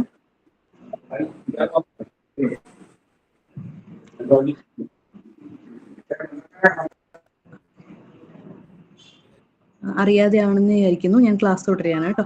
അപ്പോൾ ഒരാളുടെ ഇത് ഓണായി കിടക്കണ്ടേ. It's okay, sorry. മനസ്സിലായിട്ടാ, സന്തോഷ് കുമാർ. ശ്രീ ഒരാളുടെ ഒന്ന് മ്യൂട്ട് ചെയ്യാൻ പറ്റുമോ? ശ്രീകുമാർ ഒന്ന് മ്യൂട്ട് ചെയ്യാൻ പറ്റുമോ? ഇവിടെ ഫോൺ റിങ് ചെയ്യുന്നതായിട്ട് ശബ്ദം കേൾക്കുന്നുണ്ട്. Okay, thank you. അപ്പോൾ നമ്മൾ ഇനി തുടരുകയാണ് കേട്ടോ. അപ്പോൾ സ്കിന്നിന്റെ കാര്യങ്ങൾ പറഞ്ഞപ്പോൾ കൂടുതൽ സ്മെല്ല് വരാനായിട്ടുള്ള സാധ്യത ഇതുകൊണ്ടാണ്. നമ്മൾ ഉപയോഗിക്കുന്ന ഭക്ഷണത്തിൽ ഏറ്റവും കൂടുതൽ മസാലകൾ അടങ്ങിയതും അതുപോലെ വെളുത്തുള്ളി, ഉള്ളി ഇവയെല്ലാം നമ്മളൊരു ഒരു ഇന്റർവ്യൂവിന് പോവുകയാണെങ്കിൽ 1 മണിക്കൂർ മുൻപെങ്കിലും ഈ ആഹാരങ്ങളൊന്നും കഴിക്കാതിരിക്കാൻ ശ്രദ്ധിക്കുക. അങ്ങനെയാണെങ്കിൽ ഈ സ്മെല്ലിനെ കുറയ്ക്കാൻ, അതുപോലെ സ്പൈസി ഫുഡ്, കൂടുതൽ എരിവുള്ളത്, അതുപോലെ കോളിഫ്ലവർ, ക്യാബേജ് ഈ ഭക്ഷണങ്ങളൊക്കെ കഴിച്ചു കഴിഞ്ഞാൽ വിയർപ്പിന് സ്മെല്ല് കൂടാൻ സാധ്യതയുണ്ട്. അപ്പോൾ ഈ ഭക്ഷണങ്ങളൊന്നും ഒഴിവാക്കുകയാണെങ്കിൽ നമ്മളുടെ ഈ ബാക്ടീരിയയുടെ ആ സ്മെല്ല് ഉൽപ്പാദിപ്പിക്കുന്ന ആ ഒരു ശേഷിയെ നമുക്ക് കുറയ്ക്കാൻ സാധിക്കും. അതുപോലെ തന്നെ നമുക്കും പേഴ്സണൽ ഹൈജീനായിട്ട് ഇരിക്കാൻ പറ്റും. കോട്ടൺ ധരിക്കുക. കൂടുതൽ വിയർപ്പിനും മണമുള്ളവർ കോട്ടൺ വസ്ത്രങ്ങൾ ധരിക്കുക. വിയർത്ത് കഴിഞ്ഞു കഴിഞ്ഞാൽ അന്നത്തെ ദിവസം തന്നെ നമ്മൾ ആ ഡ്രസ്സ് മാറ്റി വെക്കാതെ അന്ന് തന്നെ അത് കഴുകി വെയിലത്ത് ഉണക്കാൻ ശ്രമിക്കുക. ഇങ്ങനെ ചെയ്യുകയാണെങ്കിൽ നമുക്ക് വിയർപ്പിന്റെ സ്മെല്ല് കുറയ്ക്കാൻ സാധിക്കും. പിന്നെ അതുപോലെ കഴിവതും നമ്മൾ ഈ വേനൽക്കാലത്ത് രാവിലെയും വൈകിട്ട് അല്ലെങ്കിൽ ഒരു സന്ധ്യ മയങ്ങിയതിനു ശേഷം രാത്രി എപ്പോഴാണെന്ന് വെച്ച് കഴിഞ്ഞാൽ കുളിക്കാം. ഉച്ച സമയത്ത് കഴിവതും നമ്മളുടെ ആ ഒരു ബോഡി വല്ലാതെ ചൂടായിരിക്കുന്ന സമയത്ത് പച്ചവെള്ളം ഒഴിക്കാതിരിക്കുന്നതായിരിക്കും നല്ലത്. സഹിക്കാൻ പറ്റില്ല, തീരെ പറ്റാത്ത ചൂടുള്ള ആൾക്കാർ നമ്മൾ പുറത്തു പോയി വന്ന് നമ്മൾ ടെമ്പറേച്ചർ ഒന്ന് മെയിൻറ്റെയിൻ ചെയ്ത് അറ്റ്മോസ്ഫിയറിക് ടെമ്പറേച്ചർ ആയിട്ടൊന്ന് ഒരു എന്താ പറയുക, ഒരു ബാലൻസ് ചെയ്തതിന് ശേഷം കുളിക്കുക. അതായിരിക്കും എപ്പോഴും ഹെൽത്തി. ഇല്ലെങ്കിൽ പല വീഡിയോകൾ ഇറങ്ങുന്നുണ്ട്. നമ്മൾ പെട്ടെന്ന് തണുത്ത വെള്ളം കുടിച്ചു കഴിഞ്ഞാൽ സ്ട്രോക്ക് വരും, അതല്ലെങ്കിൽ ചൂടായിരിക്കുന്ന ശരീരത്തിലേക്ക് പെട്ടെന്ന് തണുത്ത വെള്ളം ഒഴിച്ചു കഴിഞ്ഞാൽ നമ്മൾ മരണപ്പെടും. ഇതൊക്കെ പല ഫേക്ക് വീഡിയോസും പുറത്തു വരുന്നുണ്ട്. ഇതിലത്തെ കാര്യം ഞാൻ പറഞ്ഞു തരാം. അത് നിങ്ങൾ തന്നെ ചിന്തിച്ച് ചെയ്യേണ്ട കാര്യമാണ്. നമ്മളൊരു ചൂടായിരിക്കുന്ന ദോശച്ചട്ടിയിലേക്ക് കുറച്ച് തണുത്ത വെള്ളം ഒഴിച്ചു കഴിഞ്ഞാൽ എന്ത് സംഭവിക്കും? അവിടുത്തെ ഒരു നോർമൽ ഒരു ഫങ്ഷനിങ്ങിന് ഒരു ചെറിയൊരു തകരാറ് വരുന്നുണ്ട്. അല്ലാതെ വലിയ വലിയ പ്രശ്നങ്ങളേക്കൊന്നും വരുന്നില്ല. ചെറിയ പൊട്ടിത്തെറിക്കൽ, അല്ലെങ്കിൽ നമുക്കറിയാലോ തൊട്ടുകടയിലൊക്കെ ദോശ ചുടുന്ന സമയത്ത് ഇവർ വെള്ളം ഒഴിച്ചിട്ടാണ് അതിന്റെ ഹീറ്റ് റെഗുലേറ്റ് ചെയ്യണത്. അപ്പോൾ എപ്പോഴും ഒരു മിതമായ രീതിയിൽ നമ്മുടെ ശരീരത്തിന് മുന്നോട്ട് കൊണ്ടുപോവുകയാണെങ്കിൽ നമുക്ക് വലിയ പ്രശ്നങ്ങളൊന്നും ഉണ്ടാവില്ല. അപ്പോൾ തണുത്ത വെള്ളം ചൂടുള്ള വയറിലേക്ക് ഒഴിച്ചു കഴിഞ്ഞാൽ സ്ട്രോക്ക് വരുമെന്ന് ചോദിച്ചു കഴിഞ്ഞിട്ടുണ്ടെങ്കിൽ അത് കാലങ്ങൾ എടുക്കും, അതിന്റെ പഠനങ്ങളും കാര്യങ്ങളും വരാനായിട്ട്. എപ്പോഴും നമ്മൾ നോർമലിലേക്ക് പോവുകയാണെങ്കിൽ ഇതൊക്കെ നമുക്ക് ഒഴിവാക്കാന്നേ, പ്രശ്നങ്ങളില്ല. ആ ഒരു രീതിയിൽ ചിന്തിച്ചാൽ പോരെ. നമ്മൾ കൂടുതൽ അതിന് ചിന്തിച്ച് അത് പ്രശ്നങ്ങൾ ഉണ്ടാവോ ഇല്ലയോ എന്ന് ചിന്തിച്ച് അസുഖം വന്ന് ബാധിക്കുന്നതിനേക്കാളും നല്ലത് ഒരു മിതമായ രീതിയിൽ ശരീരത്തിന് നമ്മൾ മുന്നോട്ട് കൊണ്ടുപോകുന്നതായിരിക്കും എപ്പോഴും നല്ലത്. അപ്പോൾ സ്കിന്നിന്റെ കഴിഞ്ഞു. ഇനി നമ്മൾ പറയാനുള്ളത് ഭക്ഷണങ്ങൾ, ഫ്രൂട്ട്സ് കഴിക്കുമ്പോൾ ഉള്ള കാര്യങ്ങളാണ് കേട്ടോ. അപ്പൊ ഫ്രൂട്ട്സ് കഴിക്കുമ്പോൾ എപ്പോഴും നമ്മൾ ഇപ്പോൾ നമ്മളുടെ അവൈലബിൾ ആയിട്ടുള്ള, അതായത് നമ്മളുടെ ചുറ്റുപാടും കിട്ടുന്ന ഫ്രൂട്ട്സ്, അത് വാഴപ്പഴം, സോഡിയം നല്ലോണമുള്ള ഫ്രൂട്ടിൽ പെട്ടതാണ് വാഴപ്പഴം. അതുപോലെ ഈ സമയത്ത് നമ്മൾ ഇതിന്റെ പൊട്ടാസ്യം ആണ് കേട്ടോ, സോഡിയം അല്ല, പൊട്ടാസ്യം. അതുപോലെ സോഡിയം ലെവൽ മെയിൻറ്റെയിൻ ചെയ്യാനായിട്ട് നമ്മൾ BP ഒന്നും ഇല്ലാത്തവരാണെങ്കിൽ നേരിയൊരു ഉപ്പിട്ടിട്ട് നമ്മൾ വെള്ളം കയ്യിൽ കരുതുന്നത് നല്ലതായിരിക്കും. 2-3 എന്താ പറയുക തുള്ളി നാരങ്ങ നീരും അല്ലെങ്കിൽ ORS കയ്യിൽ, ഒരു ചെറിയ പാക്കറ്റ് എപ്പോഴും ORS കരുതുക. കാര്യം കണ്ടമാനം ചൂടിലേക്കാണ്, അധികം വില വരുന്നില്ല. ഒരു ചെറിയ പാക്കറ്റ് കയ്യിൽ കരുതിയാൽ നമുക്ക് തന്നെ എന്തെങ്കിലും ഒരു ഗിഡിനെസ്സോ അല്ലെങ്കിൽ ഒരു തലകറക്കോ അല്ലെങ്കിൽ ഒരു അസ്വസ്ഥത തോന്നുകയാണ്, നടക്കുമ്പോൾ ഒരു പാളിച്ച തോന്നുകയാണെങ്കിൽ നമ്മളത് കുടിക്കുന്ന വെള്ളത്തിലേക്ക് ഇട്ട് മിക്സ് ചെയ്ത് കഴിക്കാൻ സാധിക്കും. ORS ഈ ഫ്രൂട്ടിയുടെ പോലത്തെ ചെറിയ പാക്കറ്റുകളിലും വരുന്നുണ്ട്. ഇനി അങ്ങനെ സൗകര്യം ഉണ്ടെങ്കിൽ അതുപോലെ ഒരെണ്ണം കയ്യിൽ കരുതിയാലും ORS സൊല്യൂഷൻ ആയിട്ട് വരുന്നുണ്ട്. അത് വേണമെങ്കിലും കയ്യിൽ കരുതുക. അത് മെഡിക്കൽ ഷോപ്പുകളിലൊക്കെ ഇപ്പോൾ അവൈലബിൾ ആണ്. അപ്പോൾ അങ്ങനെയുള്ള പാക്കറ്റുകൾ, ചെറിയ ഫ്രൂട്ടിയുടെ പോലത്തെ ചെറിയ സാഷേസ്, അതേപോലത്തെ പാക്കറ്റുകൾ കയ്യിൽ കരുതുന്നത് നല്ലതായിരിക്കും. അതുപോലെ സലൈവ വായയുടെ കാര്യം പറഞ്ഞു. ഇന്നർ വെയർ, പേഴ്സണൽ ഹൈജീനിൽ വരുന്നതാണ് നമ്മൾ ഉപയോഗിക്കുന്ന ഇന്നർ വെയർസ്. കുട്ടികളിലാണെങ്കിലും വലിയവരിലാണെങ്കിലും ഒരുപോലെ ഹൈജീനിക് ആയിട്ട് നമ്മൾ ഉപയോഗിക്കുക. അപ്പോൾ നമ്മൾ കുറേ വെട്ടി വേർത്ത് കഴിഞ്ഞിട്ട് ആ വേർപ്പോട് കൂടി നമ്മളുടെ ശരീരത്തിൽ ഇതിരിക്കുകയാണെങ്കിൽ, നമുക്ക് മാറ്റാനൊരു സാഹചര്യം കിട്ടുകയാണെങ്കിൽ കഴിവതും പകലാണെങ്കിലും ഒന്ന് വീട്ടിൽ റെസ്റ്റ് പോയി വരുന്ന ജോലിയുള്ള ആളുകളൊക്കെ ആണെങ്കിൽ അതൊക്കെ ഒന്ന് ശ്രദ്ധിക്കുകയായിരിക്കും. ഈ സമയത്ത് ഫംഗൽ ഇൻഫെക്ഷൻസ്, കാര്യം മഴക്കാലത്ത് നമ്മൾ എങ്ങനെ അഴയിൽ വർക്ക് ഏരിയ പോലുള്ള ഇടുങ്ങിയ സ്ഥലങ്ങളിൽ അധികം എയർ സർക്കുലേഷൻ ഇല്ലാത്ത, എയർ പാസേജ് ഇല്ലാത്ത ഏരിയകളിൽ നമ്മൾ ഈ പറഞ്ഞ ഡ്രസ്സുകളൊക്കെ ഉണക്കാനിടുമ്പോൾ അതിൽ ഫംഗസ് വരും മഴക്കാലത്ത്. നേരെ മറിച്ച് ചൂട് കാലത്ത് അത്ര ഉണ്ടാവില്ല. എന്നാലും നമ്മൾ വെയിലത്തിട്ട് ഉണക്കുകയാണെങ്കിൽ കഴിവതും ഈ രശ്മികൾ, ഇപ്പം നമ്മൾ പറഞ്ഞല്ലോ എന്തുകൊണ്ടാണ് നമുക്ക് ഈ സൺസ്ട്രോക്ക് അതേപോലത്തെ കാര്യങ്ങൾ വരുന്നത്, അത്രയും ശക്തിയുള്ള കിരണങ്ങൾ വരുന്നത് കൊണ്ടാണല്ലോ. അപ്പം അത്രയും ശക്തിയുള്ള കിരണങ്ങൾ ഈ ബാക്ടീരിയകളെ കൊല്ലാനും സഹായിക്കും, അല്ലെങ്കിൽ ഫംഗസിനെയൊക്കെ കൊല്ലാനും സഹായിക്കും. എപ്പോഴും നമുക്ക് ഒരു ഫംഗൽ ഇൻഫെക്ഷൻ ഉള്ള ആളുകൾ ഡ്രസ്സ് ഉപയോഗിക്കുമ്പോൾ ഒരു കാര്യം ശ്രദ്ധിക്കുക. മിക്കവാറും അത് ഡോക്ടേഴ്സ് പറഞ്ഞു കൊടുക്കാറില്ല, എന്നാലും ഒന്ന് ശ്രദ്ധിക്കേണ്ട ഒരു ചെറിയൊരു കാര്യമുണ്ട്. അയേൺ ചെയ്ത് ഇസ്തിരിയിട്ട് അല്ലെങ്കിൽ തേച്ച് നമ്മൾ ഡ്രസ്സ് ധരിക്കുകയാണെങ്കിൽ അത്രത്തോളം രോഗാണുബാധ കുറയുകയും ചെയ്യും. അതുപോലെ തന്നെ എനിക്ക് തോന്നുന്നു ഡെർമറ്റോളജി ഡിപ്പാർട്ട്മെന്റിൽ സെപ്പറേറ്റ് ഡോക്ടേഴ്സ് അതേപോലെ ഹൈജീനിക് ആയിട്ട് നോക്കുന്ന ഡോക്ടേഴ്സ് ചിലപ്പോൾ ഒരു പക്ഷേ ഇത് ഉപദേശിച്ച് തന്നേക്കാം. അപ്പോൾ അല്ലെങ്കിൽ ശ്രദ്ധിക്കപ്പെടാത്തൊരു കാര്യമാണ് ഹൈജീനിക് ആയിട്ട് ഉപയോഗിക്കാനായിട്ട് നമ്മളെപ്പോഴും തേച്ച് ഉണക്കിയ ഡ്രസ്സ്, അതാണ് അയേൺ ചെയ്യണതിന്റെ ഇമ്പോർട്ടൻസ്. പണ്ടുള്ള ആളുകളാണെങ്കിലും അയേൺ ചെയ്യണത് നമ്മളുടെ ഒരു പ്രസന്റേഷന്റെ ഭാഗമാണ്, അറ്റ് ദ സെയിം ടൈം ഹൈജീന്റെ ഭാഗമാണ്. അപ്പോൾ ഈ ആക്സിലറി ഏരിയ അല്ലെങ്കിൽ കൈയുടെ അടിഭാഗത്ത് വരുന്ന ഭാഗം, അതുപോലെ നമ്മളുടെ ബ്രസ്റ്റ് ഇൻഫ്രാമാമറി റീജിയൻ, അതായത് നമ്മളുടെ ബ്രസ്റ്റിന്റെ അടിഭാഗം, ഇവിടെയുള്ള ഭാഗങ്ങളിലൊക്കെ ഫംഗസ് കൂടുതൽ നിൽക്കാൻ സാധ്യതയുണ്ട്. അതേപോലെ നമ്മളുടെ വി ഷേപ്പ് വരുന്നത്, നമ്മൾ പാൻറ്റീസ് ഉപയോഗിക്കുമ്പോൾ വി ഷേപ്പ് ആയിട്ട് വരുന്ന ഭാഗം, ഇവിടെയാണ് എപ്പോഴും ഇച്ചിങ് ഉണ്ടാവുക പുരുഷന്മാരിൽ. അതായത് ആ പാൻറ്റീസിന്റെ സ്ട്രക്ചർ അങ്ങനെയാണല്ലോ സ്റ്റിച്ച് ചെയ്തേക്കുന്നത്. അപ്പോൾ ബോയ്സ് ലെഗ് പാറ്റേൺ, അതായത് ചെറിയ ട്രൗസർ പോലത്തെ, കുട്ടികളിടുന്ന ട്രൗസർ പോലത്തെ രീതിയിലുള്ള പാൻറ്റീസുകളും ഇപ്പോൾ വിപണിയിൽ അവൈലബിൾ ആണ്. അപ്പം അങ്ങനത്തെ ഉപയോഗിക്കുകയാണെങ്കിൽ ചൂട് അധികം തിങ്ങി നിൽക്കാതെയും അവിടെ റാഷ് വരാതെ, കൃത്യം ആ ഒരു സൈസാണ് എടുക്കണമെങ്കിൽ എപ്പോഴും അത് ഒരയും, ആ ഭാഗത്ത് ഒരഞ്ഞിട്ട് അവിടെ ഫംഗൽ ഇൻഫെക്ഷൻ അല്ലെങ്കിൽ സ്കിൻ റാഷസ് വരാൻ സാധ്യതയുണ്ട്. അപ്പൊ കുറച്ച് അഴഞ്ഞ രീതിയിലത്തെ വസ്ത്രധാരണം നമ്മൾ വേനൽക്കാലത്ത് ഉപയോഗിച്ച് കഴിഞ്ഞാൽ കണ്ടമാനം സ്കിൻ ഡിസീസുകൾ വരാതിരിക്കാൻ നമ്മളെ സഹായിക്കും. ഇറച്ചി മീനിന്റെ ഉപയോഗം ഭക്ഷണത്തിൽ ഏറ്റവും കൂടുതൽ അതാണ് നമ്മൾ ശ്രദ്ധിക്കേണ്ടത്. ഇറച്ചി മീൻ അതല്ലെങ്കിൽ ഇതൊന്നും കഴിക്കേണ്ടെന്നല്ല, ഇതിന്റെ പോഷക ഗുണങ്ങൾ നമുക്ക് കിട്ടണം. അപ്പൊ അത് ആഴ്ചയിൽ 1-2 പ്രാവശ്യം ആയെന്ന് വെച്ചാൽ കുഴപ്പമില്ല. പക്ഷെ ചൂട് കൂടുന്നതിനനുസരിച്ച് നമ്മളിത് കുറയ്ക്കുകയാണെങ്കിൽ ശരീരത്തിന് അതിന്റെ ഗുണം കിട്ടും, നമ്മളുടെ ശരീരം റീഫ്രഷിങ് ആയിരിക്കും. പിന്നെ ഇന്ന് ഏറ്റവും കൂടുതൽ കണ്ടുവരുന്ന, ഞാനിപ്പോൾ എൻ്റെ ക്ലിനിക്കൽ പ്രാക്ടീസിൽ ഞാൻ കണ്ടുവരുന്നതായിട്ട് ഏറ്റവും കൂടുതൽ ഇപ്പൊ എല്ലാവരും ഭയങ്കര മെന്റലി സ്ട്രെസ്ഡ് ആൻഡ് ഇറിറ്റേറ്റഡ് ആണ്. ഈ ഒരു സിംറ്റം വെച്ച് ഞാൻ തന്നെ അവലോകനം ചെയ്തപ്പോൾ എനിക്ക് കിട്ടിയ ഒരു ചെറിയ കാര്യമാണ് വിറ്റാമിൻ ഡി ഡെഫിഷ്യൻസി.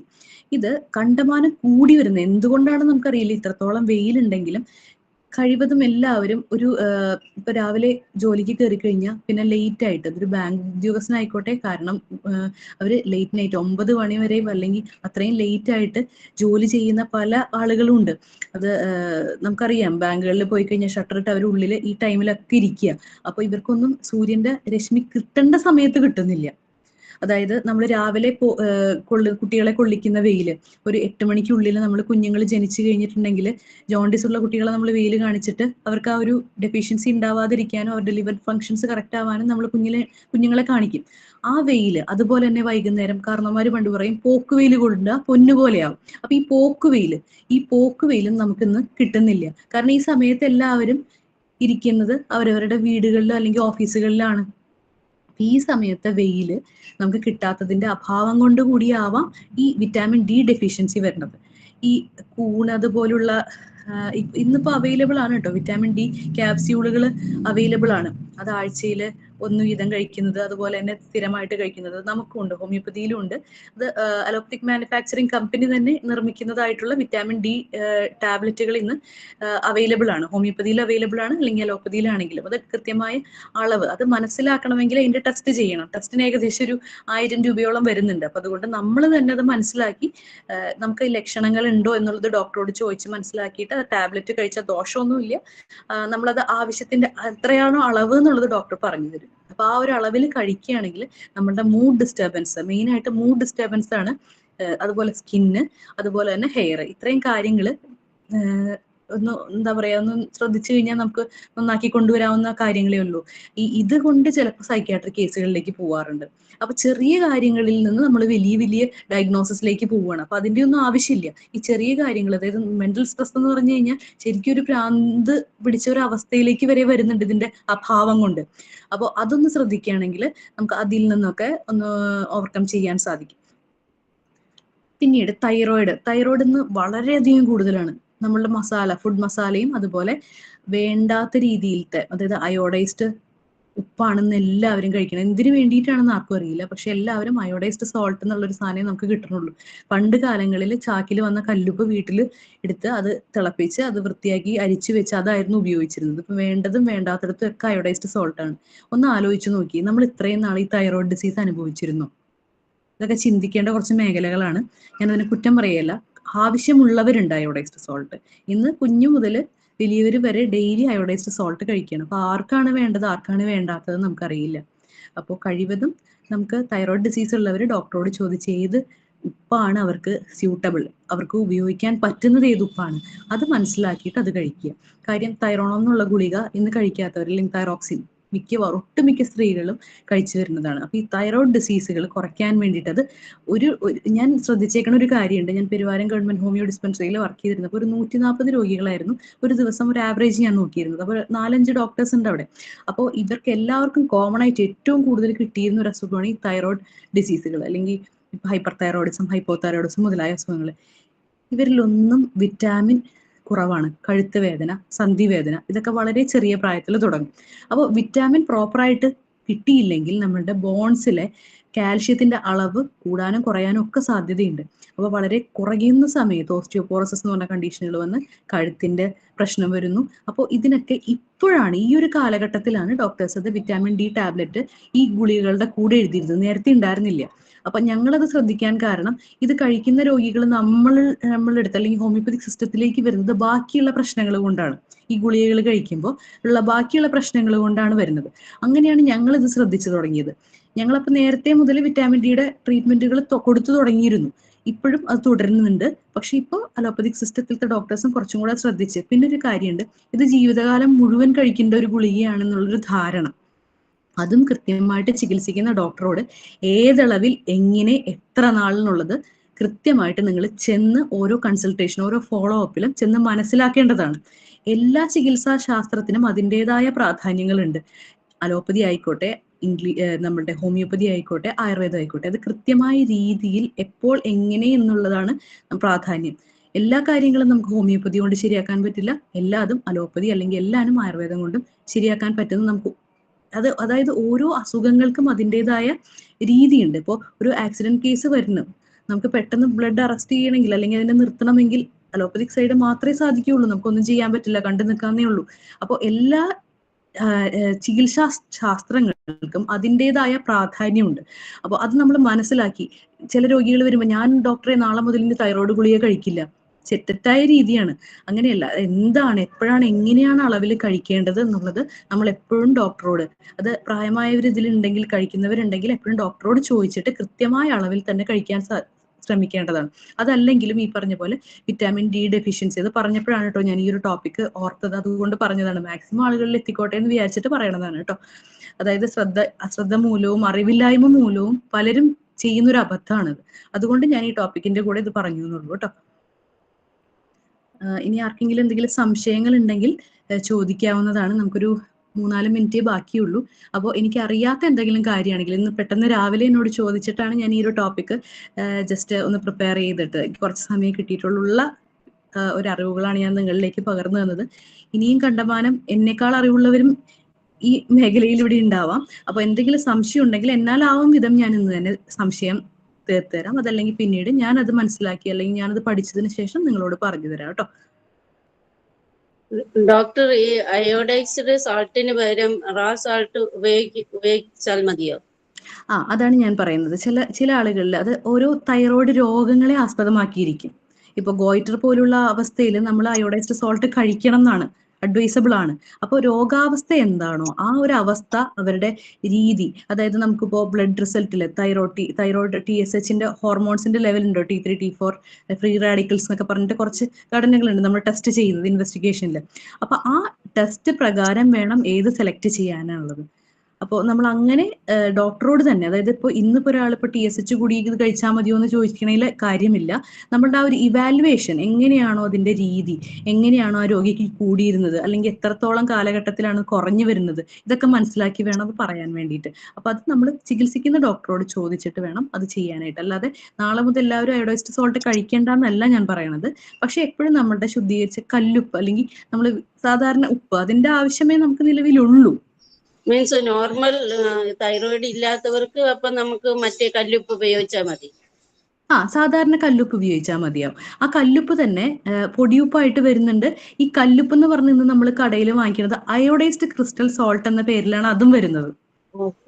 ക്രിസ്റ്റൽ സോൾട്ടിലും എഗെയിൻ അയോഡൈസ്ഡ് ആക്കുകയാണത്.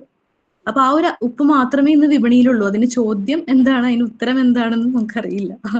പക്ഷെ നമ്മൾ ശ്രദ്ധിക്കുക, നമുക്ക് നല്ല കല്ലുപ്പ് കിട്ടുകയാണെങ്കിൽ, പഴയ കാലത്ത് ആരും ഇതേപോലെ അയോഡൈസ്ഡ് സോൾട്ട് കഴിച്ചിട്ടായിരുന്നില്ലല്ലോ. അപ്പൊ ഇത്രത്തോളം രോഗം എന്ത് എന്ന് ഞാനും ഒന്ന് ചിന്തിച്ചു. അപ്പൊ അതുകൊണ്ട് ഞാനത് നിങ്ങളിലേക്ക് ഒന്ന് എത്തിച്ചു എന്നുള്ളൂ. എല്ലാവരും ചിന്തിക്കാനുള്ള ഒരു വിഷയമാണത്. ഞാനത് ഒന്നിനെയും കുറ്റം പറയണതോ അല്ലെങ്കിൽ താഴ്ത്തി പറയണതോ അല്ല. പക്ഷെ നമ്മളും ചിന്തിക്കേണ്ട സമയമായി പല കാര്യം.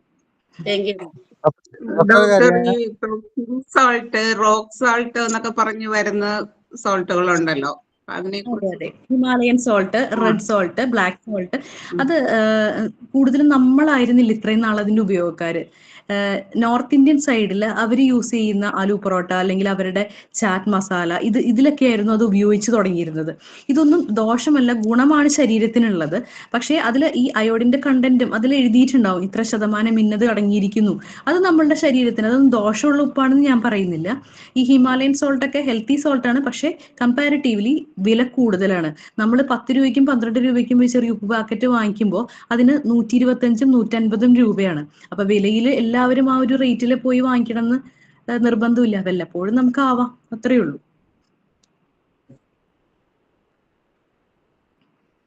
അതുപോലെ ഈ രാമച്ചം വെള്ളത്തിലിട്ട് തിളപ്പിച്ച് ഉപയോഗിക്കരുത്.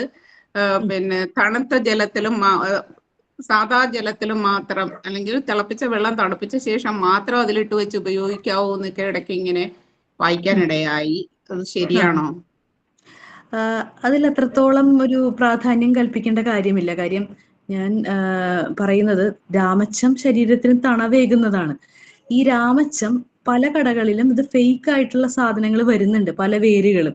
അപ്പോൾ ശരിക്കും നമുക്കത് മണത്ത് കഴിഞ്ഞാൽ, ഒന്ന് കയ്യിൽ ഉരസി കഴിഞ്ഞ് മണത്ത് കഴിഞ്ഞാൽ നമുക്ക് മനസ്സിലാക്കാൻ സാധിക്കും വെറുതെ രാമച്ചം എന്താണ്. കൃത്യമായിട്ടുള്ള രാമച്ചത്തിനാണെങ്കിൽ അതുപോലെ സ്മെല്ലാണ്. നമ്മൾ വെള്ളത്തിൽ ഇട്ട് വെച്ചാൽ മതി, അതിന്റെ എക്സ്ട്രാക്ട് അല്ലെങ്കിൽ അതിന്റെ ഗുണം വെള്ളത്തിലേക്ക് വരും. അപ്പോൾ ഇരിക്കും തോറും രാമച്ചത്തിന്റെ ആ ഒരു ഡ്രൈനെസ് കൂടുമ്പോൾ ഈ പുറത്തേക്ക് നമ്മളിപ്പോൾ വെള്ളത്തിലേക്ക് ഇട്ട് കഴിഞ്ഞാൽ കിട്ടുന്ന ഒരു എൻ്റെ വീട്ടിലിപ്പോൾ രാമച്ചം ഞാൻ നട്ടുണ്ടാക്കി. അപ്പൊ നമ്മൾ വെറുതെ അത് വെള്ളത്തിൽ ഇട്ട് വെച്ചാൽ നമുക്ക് ആ വെള്ളത്തിന് അതിന്റെ ഗുണം കിട്ടുകയായി. കാര്യം ആ ഒരു നനവുള്ള ഫോമിലാണ്, ഒരു വെജിറ്റേറ്റീവ് ഫോമിലാണ് അതിരിക്കുന്നത്. നേരെ മറിച്ച് ഇത് ഉണക്കി കണ്ടമാനം കാലം സൂക്ഷിക്കണ പോലത്തെ സ്റ്റോക്കിലൊക്കെ ആണെങ്കിൽ നമുക്കത് കിട്ടുന്ന നിർബന്ധമില്ല. അപ്പൊ അതുകൊണ്ട് തിളപ്പിച്ച് ആറി ഉപയോഗിക്കുന്നതിൽ തെറ്റില്ല കേട്ടോ. ഇതാണ് എന്റെ. ഇനി ആയുർവേദ ഡോക്ടർമാരോട് വേണമെങ്കിൽ ഒന്ന് ചോദിച്ചു കഴിഞ്ഞാൽ കുറച്ചും കൂടെ കറക്റ്റ് ആയിട്ടുള്ളൊരു ഉത്തരം നിങ്ങൾക്ക് കിട്ടും. കാര്യം ഞാൻ മനസ്സിലാക്കിയെടുത്തോളം തിളപ്പിച്ചാൽ ദോഷമില്ല എന്നുള്ളതാണ് എൻ്റെ ഒരു അറിവ്. ആയുർവേദം ഡോക്ടർമാരുണ്ടാവുമല്ലോ, അവരോടായിട്ട് ചോദിക്കുകയാണെങ്കിൽ ഇത് കൃത്യമായിട്ടുള്ളൊരു മറുപടി എന്തായാലും തീർച്ചയായിട്ടും കിട്ടുന്നതാണ് കേട്ടോ. Okay okay.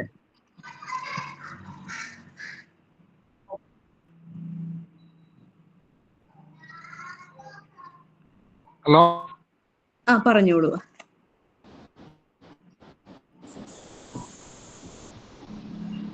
എനിക്ക് കേൾക്കുന്നുണ്ട്.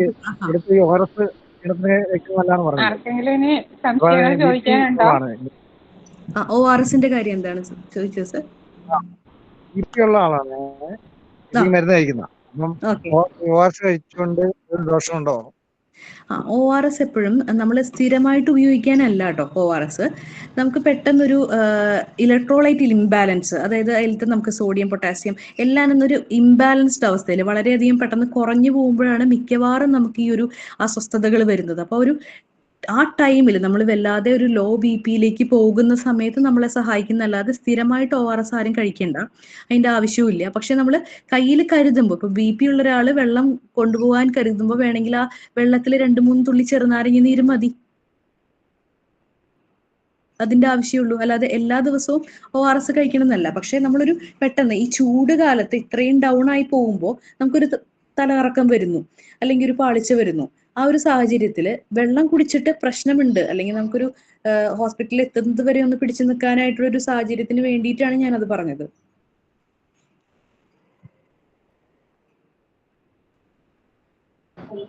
നമസ്കാരം ഡോക്ടറെ. ക്ലാസ് വളരെ നന്നായിരുന്നു. എത്രമാത്രം വെള്ളമാണ് കുടിക്കേണ്ട ഒരു ആരോഗ്യമുള്ള വ്യക്തിക്ക്? എത്രമാത്രം വെള്ളം കുടിക്കണം? എത്ര ലിറ്റർ വെള്ളം കുടിക്കണം ഒരു ദിവസം? അത് പറഞ്ഞു തരാം കേട്ടോ. നമ്മൾ നേരത്തെ 1 ലിറ്റർ കുടിക്കുക എന്നാണ് നമ്മൾ പറയാറല്ലേ. സ്ഥിരം എല്ലാവരും കേട്ടുപോരുന്നത് എല്ലാ ദിവസവും 1 ലിറ്റർ വെള്ളമെങ്കിലും കുടിക്കണം, ഇങ്ങനെയാ പറഞ്ഞു വരിക. അപ്പോൾ ഈ ചൂടിനനുസരിച്ച് ഓരോരുത്തരുടെയും വിയർപ്പ് വ്യത്യസ്തമാണ്. ചിലർ നല്ലപോലെ വിയർക്കുന്നവരുണ്ട്, ചിലർ അമിതമായിട്ട് വിയർക്കില്ല. പക്ഷെ നമ്മുടെ വിസർജന മാർഗമാണ് വിയർപ്പും. അതുപോലെ തന്നെ മൂത്രം പോലെ തന്നെയാണ്, മൂത്രവിസർജനം പോലെ തന്നെയാണ് വിയർപ്പും ഒരു വിസർജനത്തിന്റെ രീതിയാണ്. അപ്പോൾ എല്ലാവർക്കും ഒരുപോലെ ആയിരിക്കില്ല വെള്ളത്തിന്റെ അളവ് ആവശ്യം. ഇന്നത്തെ സ്റ്റഡീസ് പറയുന്നത് മണിക്കൂറിൽ 1 ലിറ്റർ എത്രത്തോളം പോസിബിൾ ആണെന്ന് അറിയില്ല. പക്ഷെ മണിക്കൂറിൽ 1 ലിറ്റർ വെച്ച് കുടിക്കുകയാണെങ്കിൽ ഒരു ദിവസം നമ്മൾ എത്ര കുടിക്കേണ്ടി വരും? എങ്ങനെയായാലും ഇനിയുള്ള കാലഘട്ടം, അതായത് ഈ ചൂട് കഴിയുന്നവരെ ആ ഒരു ടൈം വരെ നമുക്കൊരു 3 ലിറ്ററിന്റെ വെള്ളത്തിന്റെ ഉപയോഗമുണ്ട്. അതേസമയം ഞാനൊരു കാര്യം പ്രത്യേകം പറയാൻ ഉദ്ദേശിക്കുന്നുണ്ട്. ഈ ഒരു വെള്ളത്തിന്റെ അളവില് റീനൽ കംപ്ലൈൻസ് ഉള്ള, അതായത് കിഡ്നിക്ക് പ്രശ്നമുള്ള, BP ഉള്ള, ഹാർട്ടിന് ഗുളികകൾ കഴിക്കുന്ന ആളുകള് ഡോക്ടറുടെ നിർദ്ദേശപ്രകാരം മാത്രം വെള്ളം കുടിക്കാൻ പാടുള്ളൂ. കൃത്യമായിട്ടുള്ള അളവ്, അതായത് കിഡ്നിയുടെ ഫംഗ്ഷനും BP, ബ്ലഡ് ഷുഗർ, നമ്മുടെ ഹാർട്ടിന്റെ പ്രഷറുമായിട്ട് വളരെയധികം ഒരു അടുത്ത ബന്ധമുണ്ട്. അപ്പൊ അതുകൊണ്ട് നിങ്ങൾ അത് ഒരു റീനൽ ആൻജിയോടെൻസിൻ മെക്കാനിസം എന്ന് പറഞ്ഞിട്ടൊരു പ്രോസസ്സ് നമ്മുടെ ശരീരത്തിലുണ്ട്, റെനിൻ ആൻജിയോടെൻസിൻ. അപ്പോൾ ആ ഒരു മെക്കാനിസത്തിന് ഇത്ര അളവേ പാടുള്ളൂ എന്നുള്ളതുണ്ട്. അതായത് ഗ്ലോമറുലാർ ഈ കിഡ്നിയുടെ ഫിൽട്രേഷൻ റേറ്റ് പ്രകാരം അത് ഡോക്ടറോട് അവർ കഴിക്കുന്ന ഗുളികകൾ ആസ്പദമാക്കിയിരിക്കും ഈ വ്യക്തികൾ, അതായത് കിഡ്നി, അതേപോലെ പ്രഷറുള്ള, ഹാർട്ടിന് അതേപോലെ സിവിയർ കണ്ടീഷനുള്ള മരുന്ന് കഴിക്കുന്ന രോഗികൾ ഡോക്ടറുടെ നിർദ്ദേശപ്രകാരം മാത്രമേ വെള്ളത്തിന്റെ അളവ് കൂട്ടാൻ പാടുള്ളൂ. ഒരിക്കലും അമിതമായിട്ട്, ഈ സമയത്ത് വേനലാണെങ്കിൽ കൂടിയും അമിതമായിട്ടുള്ള വെള്ളത്തിന്റെ ഉപയോഗം പാടില്ല. വെള്ളം സാധാരണക്കാരിലാണ് ഞാൻ ഈ ഒരു അളവ് പറയുന്നത്. മാക്സിമം ഒരു 3 ലിറ്ററോളം വെള്ളമെങ്കിലും കുടിച്ചിരിക്കണം എന്നുള്ളതാണ് പറയപ്പെടുന്നത്. ഡോക്ടറെ, ഒരു ലിറ്റർ എന്ന് പറഞ്ഞാൽ 4 ഗ്ലാസ് വരുവുള്ളൂ? അതെ. പക്ഷേ ഇനിയുള്ള കാലഘട്ടത്തിൽ ചൂടിനനുസരിച്ച് നമ്മൾ വെള്ളം കൂട്ടണം, അളവ് കൂട്ടണം എന്നുള്ളതാണ് ഞാൻ പറയണത്. 3-4 ലിറ്ററോളം വെള്ളം കുടിക്കണം എന്നാണ്, ഗ്ലാസ് അല്ല, ലിറ്ററോളം വെള്ളം കുടിക്കണം എന്നാണ് പറഞ്ഞത്.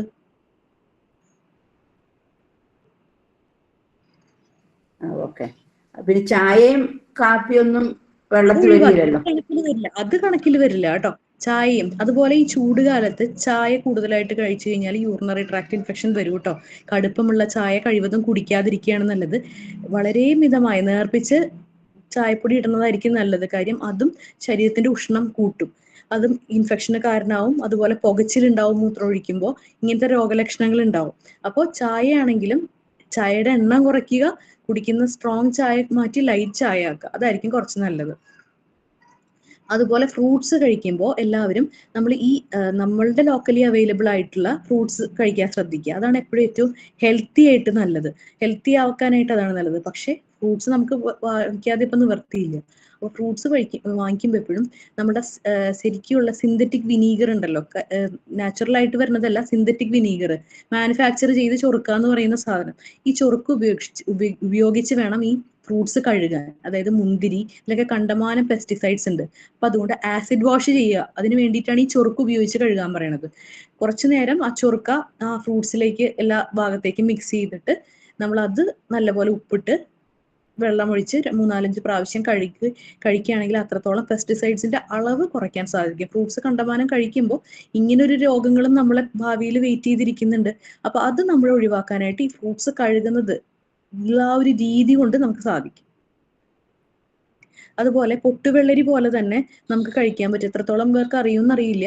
നമ്മൾ കണിവെള്ളരി ഇല്ലേ, ഇപ്പൊ ഈ സീസണിൽ വരുന്ന കണിവെള്ളരി, അതിൽ വിഷാംശം കുറവാ. കാര്യം അത് ഏതൊരു മണ്ണിലും വലിയ വളവും ഇല്ലെങ്കിലും വളരുന്നൊരു ചെടിയാണ്. ആ ഒരു പച്ചക്കറി പെട്ടെന്ന് ഉണ്ടാവുന്ന ചെടിയാണ്. അപ്പോൾ ഈ ചെടിയിലത്തെ ആ കണിവെള്ളരി നമ്മൾ കറി വെക്കാൻ അല്ലെങ്കിൽ മോരുകൂട്ടാൻ പോലെ അല്ലെങ്കിൽ പച്ചടി വെക്കുന്നത് പോലെ നമുക്കത് ജ്യൂസ് അടിച്ചും കുടിക്കാം കേട്ടോ. അതും സെയിം ഈ ഇതുപോലെ തന്നെ കണിവെള്ളരി നമ്മൾ പൊട്ടുവെള്ളരിയുടെ സെയിം ടേസ്റ്റ് ആണ്. അപ്പൊ പൊട്ടുവെള്ളരി ശരീരത്തെ തണുപ്പിക്കുന്നതാണ്. അപ്പൊ അതുപോലെ തന്നെ ഈ കണിവെള്ളരിയും പെട്ടെന്ന് ശരീരത്തെ തണുപ്പിക്കാൻ ഗുണമുള്ളൊരു പച്ചക്കറിയാണ്. അപ്പൊ നമുക്കത് ജ്യൂസ് അടിച്ചും, അത് മധുരമുള്ള എന്താ പറയാ ഷുഗർ പേഷ്യൻസിനാണെങ്കിൽ നേരി ശർക്കര ഇട്ടിട്ടാണെങ്കിലും ജ്യൂസ് അടിച്ചാൽ ടേസ്റ്റ് ആയിട്ട് കുടിക്കാം കേട്ടോ.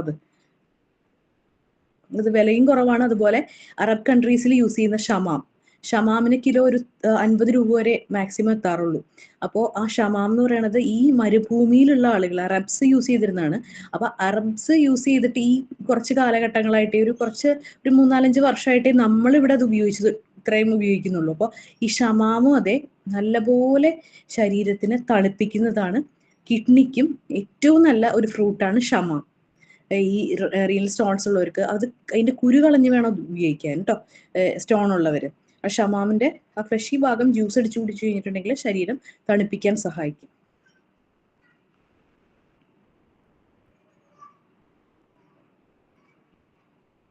വെള്ളം ഒഴിക്കേണ്ടത് കണിവെള്ളരി ജ്യൂസ് അടിക്കുമ്പോൾ കുറച്ച് വെള്ളം ഒഴിച്ച് വേണ്ട അടിക്കാൻ. വെള്ളം ഒഴിക്കണം. കണിവെള്ളരി അടിക്കുമ്പോൾ നമ്മൾ വെള്ളം ഒഴിക്കേണ്ടി വരും. ഡോക്ടർ, അപ്പൊ സ്കിന്നുള്ള ഫ്രൂട്ട്സ് ആണെങ്കിൽ നമ്മൾ സ്കിൻ കളഞ്ഞ് ഉപയോഗിച്ചാൽ പോരെ? സ്കിൻ കളയണം. സ്കിൻ എന്തായാലും കളയണം. ആപ്പിൾ പോലുള്ള സാധനങ്ങളിൽ ആപ്പിളിന് പുറത്ത് വാക്സ് തേക്കും. ആ വാക്സ് പോലെ തന്നെ അതിന്റെ പെസ്റ്റിസൈഡ്സും ഉണ്ടാവും. അത് സീസണൽ ആണെങ്കിൽ മാത്രമേ അത്ര പെസ്റ്റിസൈഡ്സ് നമുക്ക് കുറഞ്ഞു കിട്ടാറുള്ളൂ. പക്ഷെ ഇപ്പൊ ആപ്പിളിന്റെ സീസൺ ഏകദേശം കഴിഞ്ഞുകൊണ്ടിരിക്കുക. അപ്പൊ പെസ്റ്റിസൈഡ്സ് കണ്ടമാനം ഉണ്ടാവും. ലാസ്റ്റ് ഉൽപ്പാദിപ്പിക്കാൻ വേണ്ടിയിട്ട് അവർ മാക്സിമം മെഡിസിൻ യൂസ് ചെയ്തും അവരുടെ വിളവ് നിലനിർത്താൻ വേണ്ടിയിട്ട് അവർ പ്രൊട്ടക്ട് ചെയ്ത് അവരുടെ മാക്സിമം കിട്ടാൻ വേണ്ടി ഒരു പെസ്റ്റിസൈഡ്സിന്റെ ഉപയോഗം കൂടുതലുണ്ടാവും. അപ്പൊ എന്തായാലും ആപ്പിൾ പീൽ ചെയ്ത് ഉപയോഗിക്കുക. അതുപോലെ കുട്ടികൾക്ക് കൊടുക്കുമ്പോൾ കുട്ടികൾക്ക് കൊടുക്കുമ്പോഴായാലും നമ്മൾ നല്ലപോലെ അതിന്റെ തൊണ്ടൊരിത്തിരി കട്ടിയിൽ കളയുക, നേർപ്പിച്ച്. അതിന്റെ ഫ്രൂട്ട് സേവ് ചെയ്യാതെ നമ്മൾ കുറച്ച് കട്ടിയിൽ ഇത്തിരി താഴ്ത്ത് ചെത്തിയാലും കുഴപ്പമില്ല. ഇത്തിരി കട്ടിയിലേക്ക് ചെത്തി കളഞ്ഞിട്ട് വേണം കുട്ടികൾക്കാണെങ്കിലും കുഞ്ഞുമക്കൾക്ക് അത് പുഴുങ്ങി കൊടുക്കാനായിട്ട്. അതൊന്ന് ശ്രദ്ധിക്കുക. എപ്പോഴും വയറിന് കേടുള്ള സമയത്ത് നമ്മളിപ്പോ ഈ എന്തെങ്കിലും ഇപ്പൊ കോളറ അല്ലെങ്കിൽ ഇപ്പൊ ഈ ഡിസെൻട്രി പോലുള്ള അസുഖങ്ങൾ, ജോണ്ടിസ് ഇപ്പൊ വരുന്നൊരു പ്രത്യേക അസുഖം അറിയാമല്ലോ എല്ലാവർക്കും. ഈ കുറെ എനിക്ക് പേഷ്യൻസ് കൂടുതലുണ്ടായിരുന്നു ഈ കഴിഞ്ഞ മാസത്തില് മഞ്ഞപ്പിത്തമായിട്ട്. അപ്പോൾ മഞ്ഞപ്പിത്തം വരുമ്പോഴും എപ്പോഴും നമ്മൾ ശ്രദ്ധിക്കേണ്ടത് ഭക്ഷണ രീതി ലഘുവായിട്ടുള്ള, തീരെ നമ്മൾ ഉപ്പ് കുറയ്ക്കാനും പാടില്ല. കാര്യം സോഡിയത്തിന്റെ ലെവൽ തീരെ താഴ്ന്നു പോകാനും പാടില്ല. ഇന്ദുപ്പ് ഉപയോഗിക്കാം വളരെ ചെറിയ അളവില്. അതുപോലെ തന്നെ നമ്മൾ ഉപ്പ് ഉപയോഗിക്കുമ്പോൾ അമിതവും ആവരുത്. കാര്യം സ്കിൻ ഡിസീസ് ഉള്ള സമയത്ത് എപ്പോഴും എന്ത് പറ്റുന്ന വെച്ച് കഴിഞ്ഞാൽ ചൊറിച്ചിലുണ്ടാക്കും. സ്കിന്നിൽ ഈ വിയർപ്പ് വരുമ്പോൾ ഉപ്പംശം കൂടും, അപ്പൊ ചൊറിച്ചിലുണ്ടാക്കും. പിന്നെ ഒരു പ്രധാന കാര്യം ഞാനത് വിട്ടുപോയി, നമ്മളുടെ നെയിലിന്റെ ഹൈജീൻ. നഖം എപ്പോഴും വെട്ടി സൂക്ഷിക്കുക കേട്ടോ. നമ്മൾ ഉറക്കത്തിലാണെങ്കിലും എല്ലാവരും ഗേൾസ് ആണെങ്കിലും ഭംഗിക്ക്, ഒരു ടീനേജേഴ്സ് ആണെങ്കിൽ ഭംഗിക്ക് നഖം വളർത്തും. ഈ നഖം വളർത്തുമ്പോൾ ഉറക്കത്തിൽ നമ്മൾ അറിയാതെ മുഖക്കുരു അല്ലെങ്കിൽ വേറെ കുരുക്കൾ ഇതൊക്കെ തൊടാനും ചൊറിയാനും ആ ഒരു സുഖത്തിന്റെ പേരിൽ അത് നമ്മൾ ഉറക്കത്തിൽ അറിയില്ല. ഞാൻ പറയും കുട്ടികളോട് നഖം ചേർത്ത് വിട്ട്, ഇല്ല ഡോക്ടറെ ഞാൻ നഖം വെച്ച് ചൊറിയാറില്ല, ഞാൻ നഖം വെച്ച് ചൊറിയാറില്ല. അവരറിവിൽ ചൊറിയുണ്ടാവില്ല, ഉറക്കത്തിലായിരിക്കും ചൊറിയ. കറുത്ത പാടുകൾ വരുന്നത് ഒരു കാരണം അതാണ്. ഈ നഖത്തിലുള്ള ബാക്ടീരിയ നമ്മളുടെ മുഖത്ത് പോയി നമ്മൾ തന്നെ അറിയാതെ ഇങ്ങനെ ചൊറിഞ്ഞ് അവിടെ ഉണ്ടാവും. അപ്പൊ ഈ കറുത്ത പാടുകൾ അതുപോലെ റെക്കറന്റ് ആയിട്ട് ഇത് നമ്മൾ ചൊറിയണ സമയത്ത് ആ ഭാഗത്തെ സ്കിന്നിന് കട്ടി വെക്കും. അങ്ങനെ ഇത് കറുത്ത കളറായിട്ട് മാറും. അതുപോലെ തന്നെ ചില ടെൻഷൻ വരുന്ന സമയത്ത് ഇതേപോലെ എവിടെയെങ്കിലും സ്ഥിരമായിട്ടൊന്ന് മാന്തും. ചില ആളുകൾക്കുണ്ട്. ഒരു ഏജ് കഴിഞ്ഞു കഴിഞ്ഞാൽ നമ്മളത് ഇച്ച് സ്ക്രാച്ച് സിൻഡ്രോം എന്ന് പറയും. വെറുതെ നമ്മളിങ്ങനെ ഒരു ഡെമറ്റൈറ്റിസ് ആണ്, നമ്മളിങ്ങനെ വെറുതെ ചൊറിഞ്ഞ് നമ്മൾ ടെൻഷൻ അടിച്ച് വെറുതെ ചൊറിഞ്ഞ് ആ ചൊറിയുന്ന ആ ഭാഗം തൊലിപ്പുറം കട്ടി വെച്ച് അതൊരു അസുഖാവസ്ഥയിലേക്ക് മാറുക. അപ്പൊ നമുക്ക് കിട്ടുന്ന ചന്ദനം പറഞ്ഞു. ഡോക്ടറെ, ഈ ജ്യൂസുകളിൽ ചേർക്കുന്ന കസ്കസ് നമ്മുടെ ശരീരത്തിന് നല്ലതാണോ? നല്ലതാണ് കേട്ടോ. കസ്കസ്, ചിയാ സീഡ്സ് ഒക്കെ ചിയാ സീഡ്സിന്റെ ഒരു ഗുണം എന്ന് വെച്ചിട്ടുണ്ടെങ്കിൽ നമ്മൾ ഫൈബർ കൂടുതൽ അതില്. അതുപോലെ കസ്കസും അതുപോലെ തന്നെ. കസ്കസ് ശരീരം തടിപ്പിക്കും കേട്ടോ. ചിയാ സീഡ്സിൽ ഫൈബർ കൂടുതലുള്ള കാരണം അത് ദഹനം, നമുക്ക് പെട്ടെന്ന് വിശപ്പ് തോന്നിക്കില്ല. സിമിലർ ആണ്, ചിയാ സീഡ്സ് പോലെ തന്നെയാണ് ഈ കസ്കസ് ഇരിക്കുന്നത്. അപ്പോൾ കസ്കസ് നമുക്ക് ഇതേപോലെ ജ്യൂസിലിട്ട് കുടിക്കുന്നത് നല്ലതാണ്, ശരീരം തണുപ്പിക്കാൻ. നല്ലൊരു പോയിന്റ് ഓർമ്മിപ്പിച്ചത് നന്ദി. നമസ്തേ മാഡം. നമ്മള് ഈ വാട്ടർ മെലോൺ അതുപോലെ തന്നെ മാമ്പഴം, അതിന്റെ അണ്ടി നമ്മൾ പുളി നോക്കുമ്പോൾ അണ്ടി മൂത്തിട്ടില്ല, പക്ഷെ ഭയങ്കര മധുരമുണ്ട്. അതിലെന്തൊക്കെ ചേർക്കുന്നുണ്ട്? കാർബണേറ്റ് അതിൽ ആഡ് ചെയ്യണതല്ല എനിക്ക് തോന്നുന്നത്. അതിൽ ഈ പറഞ്ഞ പോലെ ഫ്രൂട്ട് റൈപ്പൺ ചെയ്യാനും അല്ലെങ്കിൽ ആ ഒരു വെറൈറ്റിയിൽ എന്തൊക്കെ കുത്തിവെക്കേണ്ടത് നമുക്ക് ഒരു ഐഡിയ ഇല്ല. അത്രത്തോളം കെമിക്കൽസ് ഉണ്ട്. നമ്മളുടെ നാട്ടില് ഒരു മാമ്പഴം അത്ര പഴുത്തതാവണമെങ്കിൽ നമുക്കറിയാലോ എത്രത്തോളം അതിന് പുളി ഉണ്ടാവുന്നു. അതുപോലെ മധുരം നമ്മുടെ നാട്ടിലെ മാമ്പഴത്തിന് അത്ര മധുരം ഉണ്ടാവാറില്ല. മധുരം പുളി ശ്രദ്ധിച്ചിട്ടുണ്ടോ? പുളിക്കുന്ന നല്ല പുളിയുള്ള പച്ചയ്ക്ക് നല്ല പുളിക്കണ മാമ്പഴമായിരിക്കും പഴുക്കുമ്പോ നല്ല മധുരമാവണത്. ആ മധുരം അല്ല നമുക്ക് കിട്ടുന്ന മധുരം ഇന്നത്തെ വരുന്ന മാമ്പഴത്തില്. അതായത് പ്രിമച്ചർ ആവുമ്പോ തന്നെ അതിൽ ഇഞ്ചക്ട് ചെയ്യലും അതിൽ മെഡിസിൻസ് യൂസ് ചെയ്തതും തന്നെയാണ് ആ ഒരു മധുരം വരുത്തുന്നത്. അപ്പോ അതാണ് ഞാൻ പറഞ്ഞത്, നമ്മുടെ ചുറ്റുപാടുമുള്ള പേരയ്ക്ക അതല്ലെങ്കിൽ പപ്പായ പക്ഷെ ചൂട് കാലത്ത് പപ്പായ ചൂടാണ് കേട്ടോ, അതൊന്ന് ശ്രദ്ധിക്കണം. പപ്പായ ഇപ്പൊ കണ്ടമാനം വരുന്നുണ്ട്, പക്ഷെ പപ്പായ ചൂടാണ്. അതുപോലെ നമുക്ക് കഴിക്കാൻ തണ്ണിമത്തനിലുള്ള ഒരു പ്രശ്നം എന്ന് വെച്ച് കഴിഞ്ഞാൽ ഇപ്പോ വരുന്ന തണ്ണിമത്തൻ അത്രത്തോളം വലിപ്പം ഉണ്ടെങ്കിൽ മാത്രമേ അതിലൊരു മധുരം അല്ലെങ്കിൽ ഒരു രുചിയുള്ളൂ. ഇടക്കാലത്ത്, അതായത് ഈ ഒരു സീസണിൽ എനിക്ക് കിട്ടിയിട്ടില്ല, കഴിഞ്ഞതിന് മുൻപത്തെ വർഷമൊക്കെ ഒരു സീസൺ ഈ ഒരു കുക്കുംബർ അല്ലെങ്കിൽ ഈ വാട്ടർ മെലോൺ തണ്ണിമത്തൻ വരുന്ന ഒരു സീസണിൽ ബൾക്കായിട്ട് വളരെ വില ചീപ്പ് റേറ്റിന് ഈ സാധനം വന്നിരുന്നു. അന്ന് ആളുകൾ പലരും വയറിളക്കം ആയിട്ട് വരുമായിരുന്നു. അതിലും ഈ പറഞ്ഞ പോലെ എന്തൊക്കെയോ ഉപയോഗിച്ചിട്ട് തന്നെ അതിനെ പെട്ടെന്ന് വലിപ്പം വെപ്പിക്കാനും അല്ലെങ്കിൽ ആ ഉള്ളിൽ കളർ നിലനിർത്താനും. നമ്മളുടെ വീട്ടിലൊക്കെ ഒരു തണ്ണിമത്തൻ ഉണ്ടാവുക, ആ ഉണ്ടായി കഴിഞ്ഞാൽ തന്നെ അതിന് അത്രയും മധുരം വരണമെങ്കിൽ എന്തൊക്കെ ചെയ്തിട്ടായിരിക്കും, വളം ചെയ്തിട്ടായിരിക്കും ആ ഒരു രീതിയിലേക്ക് അതിനെ വളർത്തിയെടുത്ത് നമുക്ക് ഇത്ര കിലോകളായിട്ട് നമുക്ക് വിൽക്കാൻ സാധിക്കുന്നത് എന്ന് ആലോചിച്ച് നോക്കൂ. അപ്പൊ അതൊക്കെ നമ്മളുടെ സിമ്പിൾ ആയിട്ടുള്ള നമ്മളുടെ തന്നെ ബുദ്ധി വെച്ച് നമ്മൾ ചിന്തിക്കുക. ചുറ്റുപാടും കാണുന്ന ആഡുകളിലും അല്ലെങ്കിൽ കൂടുതൽ പരസ്യങ്ങളിലും നമ്മൾ വീഴാതെ നമ്മൾ ചിന്തിക്കുക. ഒരു ഫ്രൂട്ട് ജ്യൂസ് വാങ്ങിക്കുമ്പോൾ നമ്മളൊരു ജ്യൂസ് വീട്ടിലുണ്ടാക്കി എത്ര ദിവസം അതിരിക്കും നമ്മൾ ജസ്റ്റ് ഒന്ന് ചിന്തിച്ചു നോക്കി. നമ്മളൊരു ബിസ്ക്കറ്റ് പോലത്തെ നമ്മളൊരു സ്നാക്സ്, ഒരു വൈകുന്നേരം കുട്ടികൾക്ക് കഴിക്കാൻ കൊടുക്കുന്ന ഒരു പലഹാരം എത്ര ദിവസം നമ്മൾ ഇരിക്കും? നമ്മൾ ഇന്നത് ഉണ്ടാക്കി നാളെ രാവിലത്തേക്ക് അത് വളിച്ച് പുളിച്ച് കഴിക്കാൻ സ്മെല്ലുണ്ടാവും. അതിന്റെ സ്മെല്ല് നമ്മൾ ശ്രദ്ധിച്ചിട്ടുണ്ടോ? ഈ ബിസ്ക്കറ്റ് എന്ന് പറയുന്ന സാധനം എത്ര മാസമാണ് അതിന്റെ മാനുഫാക്ചറിങ് ഡേറ്റിൽ നിന്ന് നമുക്ക് കഴിക്കാൻ സാധിക്കുക? പുറത്ത് വെച്ച് കഴിഞ്ഞാലും തുറന്നു വെച്ചാലും കേടാവാതെ തണുത്തു പോകുമായിരിക്കാം ബിസ്ക്കറ്റ്, പക്ഷെ എത്ര നാളത് നമുക്ക് കേടാവാതെ ഉപയോഗിക്കാനായിട്ട് ടേസ്റ്റ് അതുപോലെ നിലനിർത്തിക്കൊണ്ടിരാൻ അതിൽ എന്ത് ചേർക്കും നമ്മളൊന്ന് ചിന്തിച്ചു നോക്കിയാൽ മതി. ഞാനിതിലൊന്നിനും എതിര് പറയണതല്ല, പക്ഷെ നമ്മൾ കുറെ ചിന്തിച്ച് ചെയ്യേണ്ട ആളുകളല്ലേ, നമുക്ക് ഇതിനുള്ള ബുദ്ധി ഇല്ലേ? നമ്മൾ തന്നെ ഒന്ന് ചിന്തിക്കുക. ഓരോന്നും കഴിക്കുമ്പോഴും അല്ലെങ്കിൽ നമ്മൾ ഓരോന്നും മേടിച്ച ഒരാൾക്ക് കൊടുക്കുമ്പോഴും രോഗികൾക്ക് കൊടുക്കുമ്പോഴും പിന്നൊരു കാര്യമുണ്ട്, നമ്മളിപ്പോൾ ആരെങ്കിലും തളർന്ന് വീഴുക അല്ലെങ്കിൽ പെട്ടെന്നൊരു തലകറക്കം വന്ന് വീഴുക എല്ലാവരും ചെയ്യുന്ന കാര്യമാണ്. എല്ലാവർക്കും ഭയങ്കര സിമ്പതിയാ, എല്ലാവരും വട്ടം കൂടും വേഗം. എപ്പോഴും ഈ 32 പേരും ഒന്ന് ശ്രദ്ധിക്കേണ്ട കാര്യമുണ്ട്. ഈ 32 പേരാണ് നമ്മളുടെ ഈ ഗ്രൂപ്പിൽ. ഒരാൾ വയ്യാതെ വീണ് കഴിഞ്ഞാൽ ആദ്യം കൊടുക്കേണ്ടത് എന്താണെന്നറിയോ? ആ പേഷ്യന്റിന് ഒരു സമാധാനം, വെന്റിലേഷനാണ്.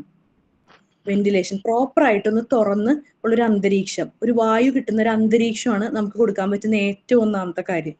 അതൊന്ന് ശ്രദ്ധിക്കുക കേട്ടോ. ഞാനിപ്പോ ഈ ഒരു ടോപ്പിക് പറഞ്ഞതുകൊണ്ട് നമ്മളെപ്പോഴും വട്ടം കൂടുമല്ലോ ആളുകൾ, എല്ലാവരും കൂടെ അടഞ്ഞുകൂടി ഒരു മുറി പോലെ ആക്കിയിട്ട് ആ വ്യക്തിക്ക് ഓക്സിജൻ കിട്ടില്ല. അങ്ങനത്തെ ഒരു സാഹചര്യത്തിൽ നിന്ന് നമ്മളൊന്ന് മാറ്റി ചിന്തിക്കണം കേട്ടോ. ഓക്കെ. സംശയമുണ്ട്, ഈ തിനേരി നമുക്ക് ഒരു നേരത്തേക്ക് ഫുഡ് ആക്കാവോ? തിനേരി നമ്മൾ ഒരു നേരത്തേക്കുള്ള ഫുഡിനുള്ള പറ്റുമോ നിങ്ങൾ കഴിക്കാൻ? തിനേരി തിനേരി നമ്മുടെ വിശപ്പടക്കില്ല. പക്ഷെ തിനേരി കഴിച്ചു കഴിഞ്ഞാൽ ശരീരം, നമുക്കിപ്പോ ഒരു ഗ്ലാസ് തിനേരിയുടെ കഞ്ഞി കുടിച്ചു കഴിഞ്ഞാല് ഈ കണ്ണിന് ചുറ്റും കുരുക്കൾ ഉണ്ടാവില്ലേ, ചൂട് വരുമ്പോ മാറാത്ത സ്റ്റൈ അല്ലെങ്കിൽ ചെറിയ സിസ്റ്റുകൾ പോലത്തെ വലിയ കുരുക്കൾ അല്ലെങ്കിൽ ചൂടുകുരു എന്ന് പറയുന്ന ശരീരത്തിൽ ചില ലേഡീസിന് ഉണ്ടാവും. പീരീഡ്സ് എടുക്കുമ്പോൾ അല്ലെങ്കിൽ പീരീഡ്സിനോട് ബന്ധപ്പെട്ട് കക്ഷത്തിൽ കുരു വരിക, കാലിന്റെ ഒടിയിൽ കുരു വരിക, ഇങ്ങനത്തെ കുരുക്കൾ കൂടുതൽ വരുന്നതിനെ ശമിപ്പിക്കാനാണ് ഈ തിനേരി ഉപയോഗിച്ച് കഞ്ഞി ഉണ്ടാക്കി അതൊരു ഗ്ലാസ് കുടിച്ചു കഴിഞ്ഞാൽ നിങ്ങൾക്ക് അതിന്റെ റിസൾട്ട് മനസ്സിലാവും. വിത്തിൻ 1 or 2 days ആ പെട്ടെന്ന് ആ കുരു ചുരുങ്ങി നല്ല ശരീരത്തിൽ വളരെയധികം ഒരു മാറ്റം ഉണ്ടാവും. എന്നിട്ടും ഈ തിനേരി വെച്ച് ചികിത്സിക്കാനല്ല ഞാൻ പറയണത്. തിനേരി ഒരു ശരീരം തണുപ്പിക്കാവുന്ന ഒരു മെക്കാനിസം ആണ്. ആ കുരു മാറിയിട്ടില്ലെങ്കിൽ ഡോക്ടറെ കാണണം. കാരണം ആ കുരു മാറാത്തതിന് പല കാരണങ്ങളുണ്ടാവില്ല. അതിൽ ചെറിയൊരു കാരണമാണ് ഷുഗർ പേഷ്യൻസ് ആണെങ്കിൽ പെട്ടെന്ന് മാറില്ല. അത് പസ് വന്ന് അല്ലെങ്കിൽ ബാക്ടീരിയ വന്ന് പിന്നെ കൂടുതൽ ആബ്സസിലേക്ക് പോകാനൊക്കെ സാധ്യതയുണ്ട്. അപ്പൊ ഞാൻ തിനേരി കഴിച്ചിരുന്നു ഡോക്ടറെ എന്ന് പറഞ്ഞിട്ട് കാര്യമില്ല. അതിന്റെ മൂല കാരണത്തെ മാറ്റിയാലേ അസുഖം മാറുള്ളൂ. അപ്പൊ തണുപ്പിക്കാൻ സഹായിക്കും എന്നുള്ള ഒരു കാര്യമാണ്. വിശപ്പടക്കൽ എത്രത്തോളം അത് ഓരോരുത്തരുടെ വയറ് പോലെ ഇരിക്കും.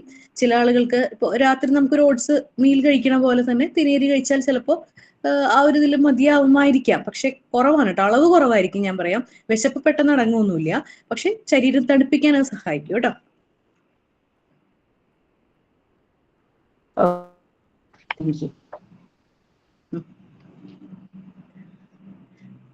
തമിഴ് അത് ചെന്നൈ ആ ഏരിയയിലൊക്കെ നമ്മൾ മണിച്ചോളം അതുപോലെയുള്ള ചോളങ്ങള് ചെറിയ ഇപ്പൊ വരുന്നുണ്ടല്ലോ മില്ലറ്റ്സ് അവര് മോരിലൊക്കെ അടിച്ചു കുടിക്കും.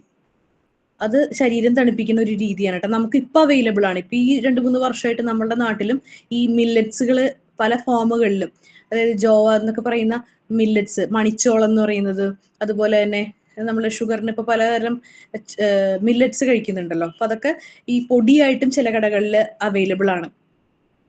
അത് വാങ്ങിച്ച് നമുക്ക് വേണമെങ്കിൽ കുറച്ച് അരിയോ അല്ലെങ്കിൽ ഗോതമ്പൂട്ട് മിക്സ് ചെയ്തിട്ട് പുട്ടുണ്ടാക്കാം. അങ്ങനെ ശരീരം തണുപ്പിക്കാവുന്ന രീതി, അല്ലെങ്കിൽ ഷുഗർ പേഷ്യൻസിനാണെങ്കിലും അത് നല്ലതായിരിക്കും.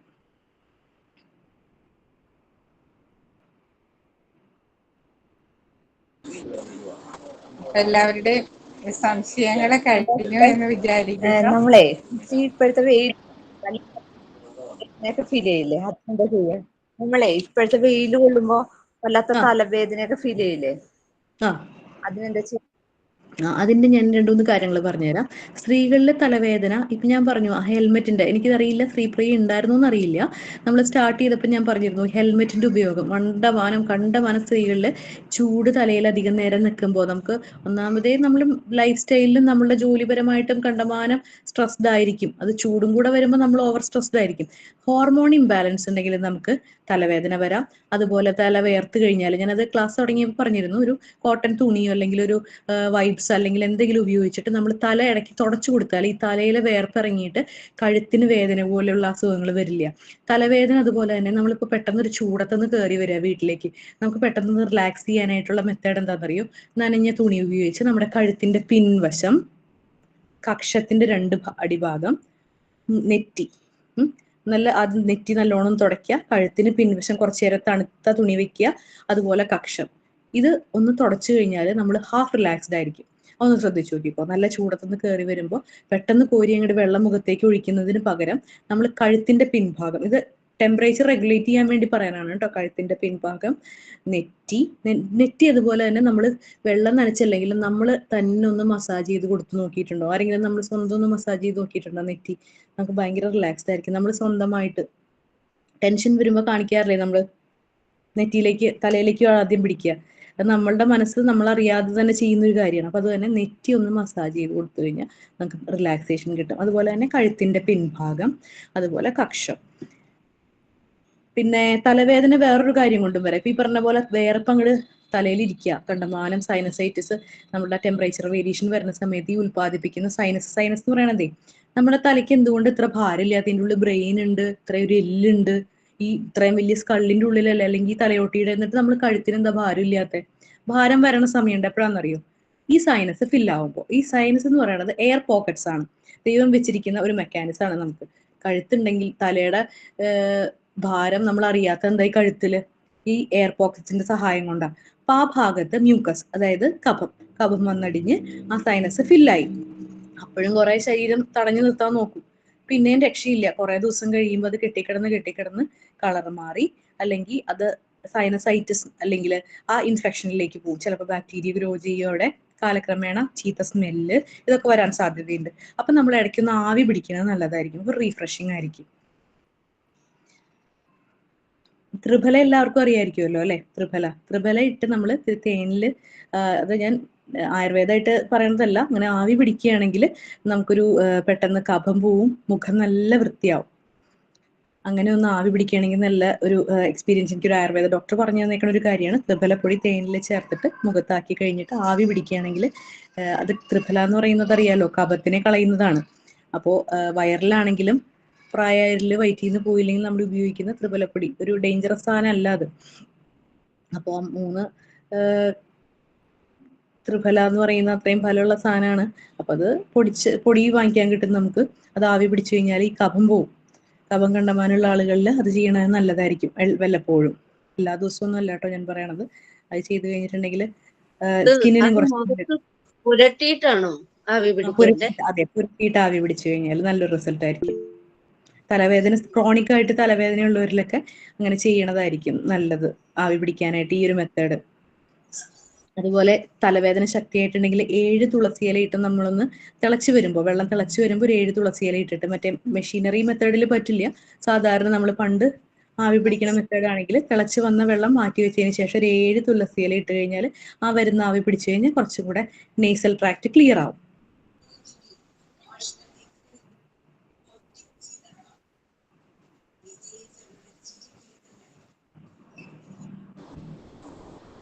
അതുപോലെ ഹോമിയോപ്പതിയിൽ നമ്മൾ ഈ വിയർപ്പിന് സ്മെല്ല്, അതുപോലെ അങ്ങനെ ചൂടൂരു അമിതമായിട്ടുണ്ടെങ്കിൽ ഷുഗർ കൺട്രോൾ ചെയ്യാനുള്ളൊക്കെ മെഡിസിൻസ് ഉണ്ട് കേട്ടോ. ഞാൻ ഈ ഒരു ടോപ്പിക്ക് നമ്മൾ ജനറൽ ആയിട്ട് പബ്ലിക്കിന് പറയുന്നത് കൊണ്ടാണ് ഞാൻ ഈ ഒരു ലെവലിൽ പറഞ്ഞേക്കുന്നത്. അതിനുള്ള പ്രത്യേക തരം മരുന്നുകളുണ്ട്, വളരെയധികം റിസൾട്ട് തരുന്ന മരുന്നുകളുണ്ട്. ഇപ്പോൾ നമ്മൾ അലോപ്പതിക് സിസ്റ്റം അല്ലെങ്കിൽ ആയുർവേദിക് സിസ്റ്റത്തിൽ പോവുകയാണെങ്കിൽ ഒരു മരുന്നിന്റെ രീതിയിലേക്ക് നമ്മൾ കുറച്ചും കൂടെ കിടക്കേണ്ടി ഒരു ഡിസീസ് ഡയഗ്നോസ് ചെയ്തിട്ട് നമുക്ക് വളരെ സിമ്പിൾ ആയിട്ടുള്ള മെഡിസിൻസ് കൊണ്ട് ഈ ചെറിയ പ്രശ്നങ്ങൾ, അതേപോലെ ഡീഹൈഡ്രേഷന്റെ പ്രശ്നങ്ങൾ, ലോ BP വരുന്നതിന്, ഈ സൺസ്ട്രോക്കിന് തന്നെ നമുക്ക് മെഡിസിൻസ് ഉണ്ടേ. അത് പുതിയതായിട്ട് ഇറങ്ങിയേക്കണതൊന്നുമല്ല. ഈ ഹോമിയോപ്പതി കണ്ടുപിടിച്ച കാലം മുതൽ അന്നുള്ള ആളുകൾ അത് നമുക്കായിട്ട് എഴുതി വെച്ചിട്ടുണ്ട്. അപ്പോൾ ആ മരുന്നുകൾ ഇപ്പൊ കൊടുത്തു കഴിഞ്ഞിട്ട് പലർക്കും ആരും ഒന്നും പ്രതികരിക്കുന്നില്ലല്ലോ. അപ്പൊ കഴിഞ്ഞു എന്ന് തന്നെ വിചാരിക്കട്ടെ. കേട്ടോണ്ടിരിക്കുന്നതാണ്. എന്റെ റേഞ്ച് ഡോക്ടർ എന്റെ പറഞ്ഞോണ്ടിരിക്കുകയല്ലേ. റേഞ്ച് പോകുന്നുണ്ട്, അപ്പൊ എനിക്കൊന്നും കേൾക്കാൻ പറ്റുന്നില്ല. അതാണ് കേട്ടോ, സോറി. എനിക്ക് ഇടയ്ക്കിടയ്ക്ക് ഞാൻ നോക്കുമ്പോൾ അറിയുന്നില്ല. അതാണ്. ഞാൻ ശ്രദ്ധിച്ചിരുന്നു അവിടുത്തെ നെറ്റ്വർക്ക് ഇടയ്ക്ക് പോകുന്നുണ്ട്.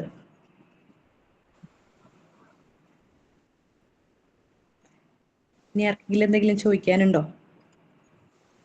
ഡോക്ടർ, ഇപ്പൊ പെട്ടെന്ന് നമ്മളിപ്പോ പെട്ടെന്ന് ഇപ്പൊ ചൂട് കൂടുമ്പോഴേ നമ്മൾ പെട്ടെന്ന് രാവിലത്തെ ഓടി നടന്ന ജോലികളെല്ലാം ചെയ്യുമ്പോഴോ, പിന്നെ നമുക്ക് നടക്കാൻ പറ്റാത്ത രീതിയിൽ ശ്വാസം ഇങ്ങനെ എടുക്കാൻ പറ്റാത്ത ഒരവസ്ഥ വരുന്നു. ഭയങ്കരമായിട്ട് ഹൃദയമിടിപ്പ് കൂടുക, ശ്വാസം വല്ലാണ്ട് എടുക്കുക. അപ്പൊ അത് നമ്മൾ അതിനൊന്ന് എങ്ങനെ, നമുക്ക് കുറച്ച് നടക്കുമ്പോൾ പോലും ഇപ്പൊ അത് വരുന്നുണ്ടെങ്കിൽ ശ്വാസം ഇങ്ങനെ നിന്ന് പോകുന്ന പോലെ പെട്ടെന്ന് എടുക്കുക. അപ്പൊ അതിനെ നമുക്ക് പെട്ടെന്ന് നമ്മൾ ചിന്തിക്കേണ്ട എന്തുകൊണ്ടായിരിക്കാം നമുക്ക് അങ്ങനെ വരിക. ഒന്നില്ലെങ്കിൽ രക്തത്തിന്റെ അഭാവം. ഇപ്പൊ ഹീമോഗ്ലോബിൻ അളവ് കുറവുണ്ടെങ്കിൽ ഈ ഒരു അവസ്ഥ വരാം. പെട്ടെന്നുള്ള തലവേദനകൾ അടുപ്പിച്ചിട്ടുണ്ടെങ്കിലും നമ്മൾ രക്തക്കുറവ് കൊണ്ട് തലവേദന വരെ. എപ്പോഴും നമുക്ക് സൈനസൈറ്റിസ് മാത്രമായിരിക്കില്ല കേട്ടോ കാരണം തലവേദനയ്ക്ക്. പലതരം കോസുകളുണ്ട്. കോസുകൾ പറയുകയാണെങ്കിൽ ഇപ്പോൾ സൺ ഹെഡേക്ക് പോലുള്ള, ഞാൻ പറഞ്ഞില്ലേ അതിൽ ഹോമിയോപ്പതിയിൽ ഇപ്പോൾ സൺ ഹെഡേക്കിന് മാത്രം പ്രത്യേകിച്ച് സ്പെസിഫിക് മെഡിസിൻസ് ഉണ്ട്. ഈ സഡൻ ആയിട്ട് പെട്ടെന്ന് നമുക്ക് ഒരു കിതപ്പ് അല്ലെങ്കിൽ ഒരു അസ്വസ്ഥത വരുന്ന സമയത്ത് ഏജ് നമ്മൾ കൺസിഡർ ചെയ്തിട്ട്, ഇപ്പൊ എത്ര വയസ്സാണോ, 18 വയസ്സുള്ള ഒരു കുട്ടിക്കാണെങ്കിൽ നമ്മൾ ആ ഒരു തരത്തിൽ ചിന്തിച്ചാൽ മതി. അവർക്ക് രക്തക്കുറവ് കൊണ്ടായിരിക്കാം, അതല്ലെങ്കിൽ സ്ഥിരം ജോലി ചെയ്യുന്ന അടുക്കളയിൽ അതുപോലെ രാവിലെ എന്താ പറയാ പെടഞ്ഞ് പണിയെടുക്കുന്ന സ്ത്രീകളുണ്ട് നമ്മളുടെ ഇടയിൽ. അപ്പൊ അവർക്കൊക്കെ പെട്ടെന്ന് ഇതേപോലെ വരുമ്പോൾ നമ്മൾ ശ്രദ്ധിക്കേണ്ട കാര്യം ഹാർട്ടിന്റെ ഫങ്ഷൻസ് കറക്റ്റ് ആണ്. ആ ഹാർട്ടിന്റെ ഫങ്ഷൻസ് നമ്മുടെ ഹോർമോണുമായിട്ട് ബന്ധപ്പെട്ടിരിക്കും. ആ ഹോർമോൺസും നമ്മുടെ BP തമ്മിൽ വ്യത്യാസം വരും. അപ്പൊ ഹാർട്ടിന്റെ ഫങ്ഷൻ ആണ് നമ്മൾ, അതിന്റെ ഔട്ട്പുട്ടാണ് ഈ BP, ബ്ലഡ് പ്രഷർ എന്ന് പറയുന്നത്. അല്ലാതെ BP വേറെയും ഹാർട്ട് വേറെയും അല്ല.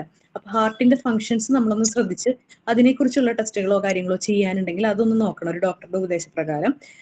ഹാർട്ട് റേറ്റ് ഈ ഹോർമോൺസുമായിട്ടും ഇതിന് ബന്ധമുണ്ട് കേട്ടോ.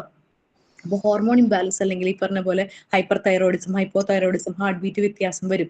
നമ്മൾ കഴിക്കുന്ന മരുന്നുകൾ എന്തെങ്കിലും ഉണ്ടെങ്കിൽ അതിന്റെ പ്രശ്നം കൊണ്ടും സൈഡ് എഫക്റ്റ് കൊണ്ടും ചിലർക്ക് ഇതുപോലത്തെ ലക്ഷണങ്ങൾ ഉണ്ടാവാം. സ്ഥിരമായിട്ട് മരുന്നുകൾ കഴിക്കുന്നുണ്ടെങ്കിൽ അതും ഡോക്ടറോട് ചോദിച്ചിട്ട് ഇന്ന പോലെ അവസ്ഥ വരുത്തുന്നുണ്ട് എന്ന് പറഞ്ഞ് മനസ്സിലാക്കിയതിന് ശേഷം ഡോക്ടറോട് പറഞ്ഞിട്ട് അതിനനുസരിച്ചുള്ള ടെസ്റ്റുകൾ ചെയ്ത് നമ്മൾ നോക്കണം ഇതിന് എന്താണ് കാരണം. രക്തക്കുറവ് കൊണ്ട് ഹാർട്ട് ബീറ്റ്, നമുക്ക് ഹാർട്ടിന് പമ്പ് ആവശ്യത്തിനുള്ള ബ്ലഡ് കിട്ടുന്നില്ലെങ്കിൽ എന്ത് ചെയ്യും? ശരീരം ഡൗൺ ആയി തുടങ്ങും. ഈ പമ്പിങ് കറക്റ്റ് അല്ലെങ്കിൽ ഈ പ്രശ്നം വരും. ഹാർട്ടിന്റെ രക്തക്കുറവും, അതായത് അമിതമായിട്ടുള്ള ശരീര പ്രവർത്തനമുണ്ട് പക്ഷെ രക്തമില്ല ശരീരത്തിൽ. അങ്ങനെ വരുമ്പോഴും പറഞ്ഞ പോലെ ലോ ബി പി ആവാം, അങ്ങനത്തെ കണ്ടീഷൻസ്. പിന്നെ നമ്മൾ ഗ്യാസിന്റെ ചൂട്, നമ്മൾ സ്ത്രീകൾ എപ്പോഴും ഇന്നൊരു കാര്യമാണ് അടുക്കളയിലത്തെ ഗ്യാസിന്റെ ചൂട്. ഈ സമയത്താണെങ്കിൽ പറയുകയും വേണ്ട, നമുക്ക് AC എല്ലാവർക്കും അടുക്കളയിലൊന്നും പോസിബിൾ അല്ലല്ലോ. എല്ലാവരും നമ്മൾ സാധാരണക്കാരില് ഈ AC എത്രത്തോളം ഒരു ബെഡ്റൂമിൽ മാക്സിമം വരും, അല്ലാതെ നമ്മളുടെ കേരളത്തില് എക്സോസ്റ്റ് ഉണ്ടാവും, അത്രയൊക്കെയല്ലേ ഉണ്ടാവുള്ളൂ. അപ്പൊ അതിന്റെ ചൂടും എല്ലാത്തിന്റെയും കൂടെ ആകുമ്പോൾ ശരിക്കും ദേഷ്യം വരും, അല്ലെങ്കിൽ ഫ്രസ്ട്രേഷൻസ് വരും. ഈ പറഞ്ഞ പോലെ വിറ്റാമിൻ ഡെഫിഷ്യൻസി ഉണ്ടെങ്കിൽ ഈ പറഞ്ഞ കാര്യങ്ങൾ വരാം. നമ്മുടെ ശരീരത്തിൽ എന്ത് അയോൺസിന്റെ ഇലക്ട്രോലൈറ്റ്സിന്റെ ഇംബാലൻസ് ആണോ ഈ കാരണങ്ങൾ വരാം. അപ്പൊ അതൊക്കെ ഒന്ന് ശ്രദ്ധിച്ചാൽ മതി. Thank you doctor.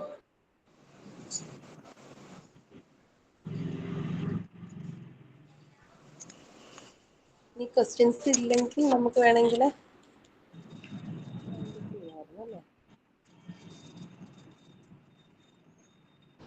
എല്ലാവർക്കും എന്റെ ക്ലാസ് മനസ്സിലായിട്ടുണ്ടാവും എന്ന് വിചാരിക്കുന്നു.